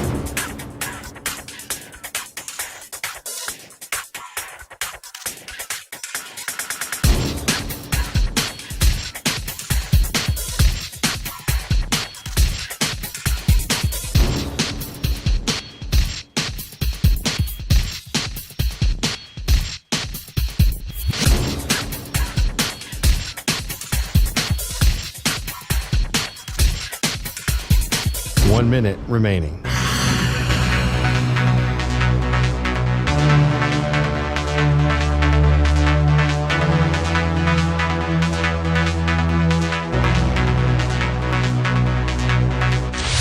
Five seconds remaining.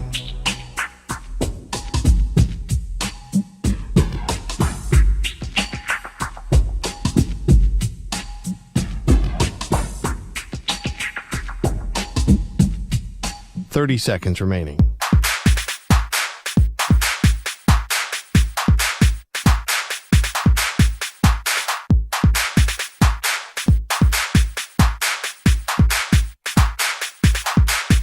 Fifteen seconds.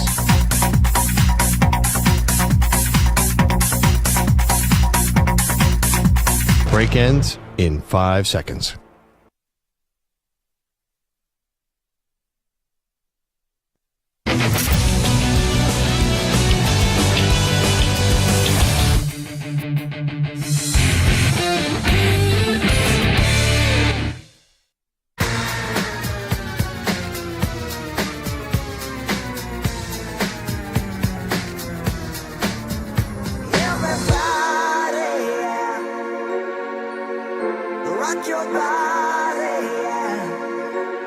Howie. And this is Nick. We're from the Backstreet Boys. And you're listening to the Zach Gelb Show. And guess what?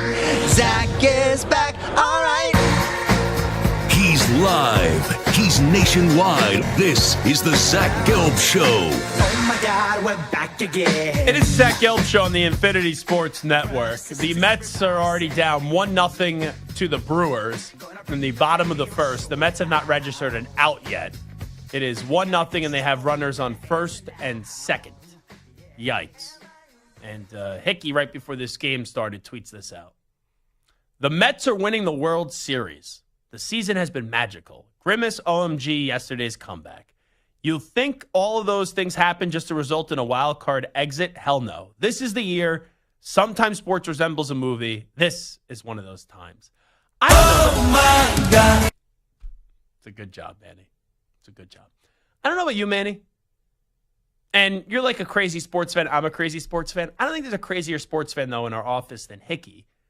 Because anytime his team wins a game, it's right from 0 to 100, where it's right away, oh, they're winning it all. Which is just like crazy. They haven't won a playoff game yet. He's already saying they're winning it all. And they had to fight their way to the last game, or the second to last game of the season, to get into the postseason. The walking definition of recency bias is one Ryan Hickey. I mean, it's unfortunately fact. Every time, he's so reactionary, but you know what? That's why we love Ryan Hickey. He is the. I used to do some instant reaction videos. I still will from time to time, but he is the king of the instant reaction video. And like right away, there's a take where it's going from a team could be down and out to all of a sudden they're going to find a way to win it all. He's just asking to get trolled on social media. Hickey must be making good coin on all the clicks on social media. I got to imagine. You think he's putting up influencer numbers? You think he's putting up Livy Dunn numbers? Oh, no one's putting up Livy Dunn numbers. Come on. What are we doing? I was actually upset. I saw Livy Dunn was on with DA on Sirius in the mornings. In studio.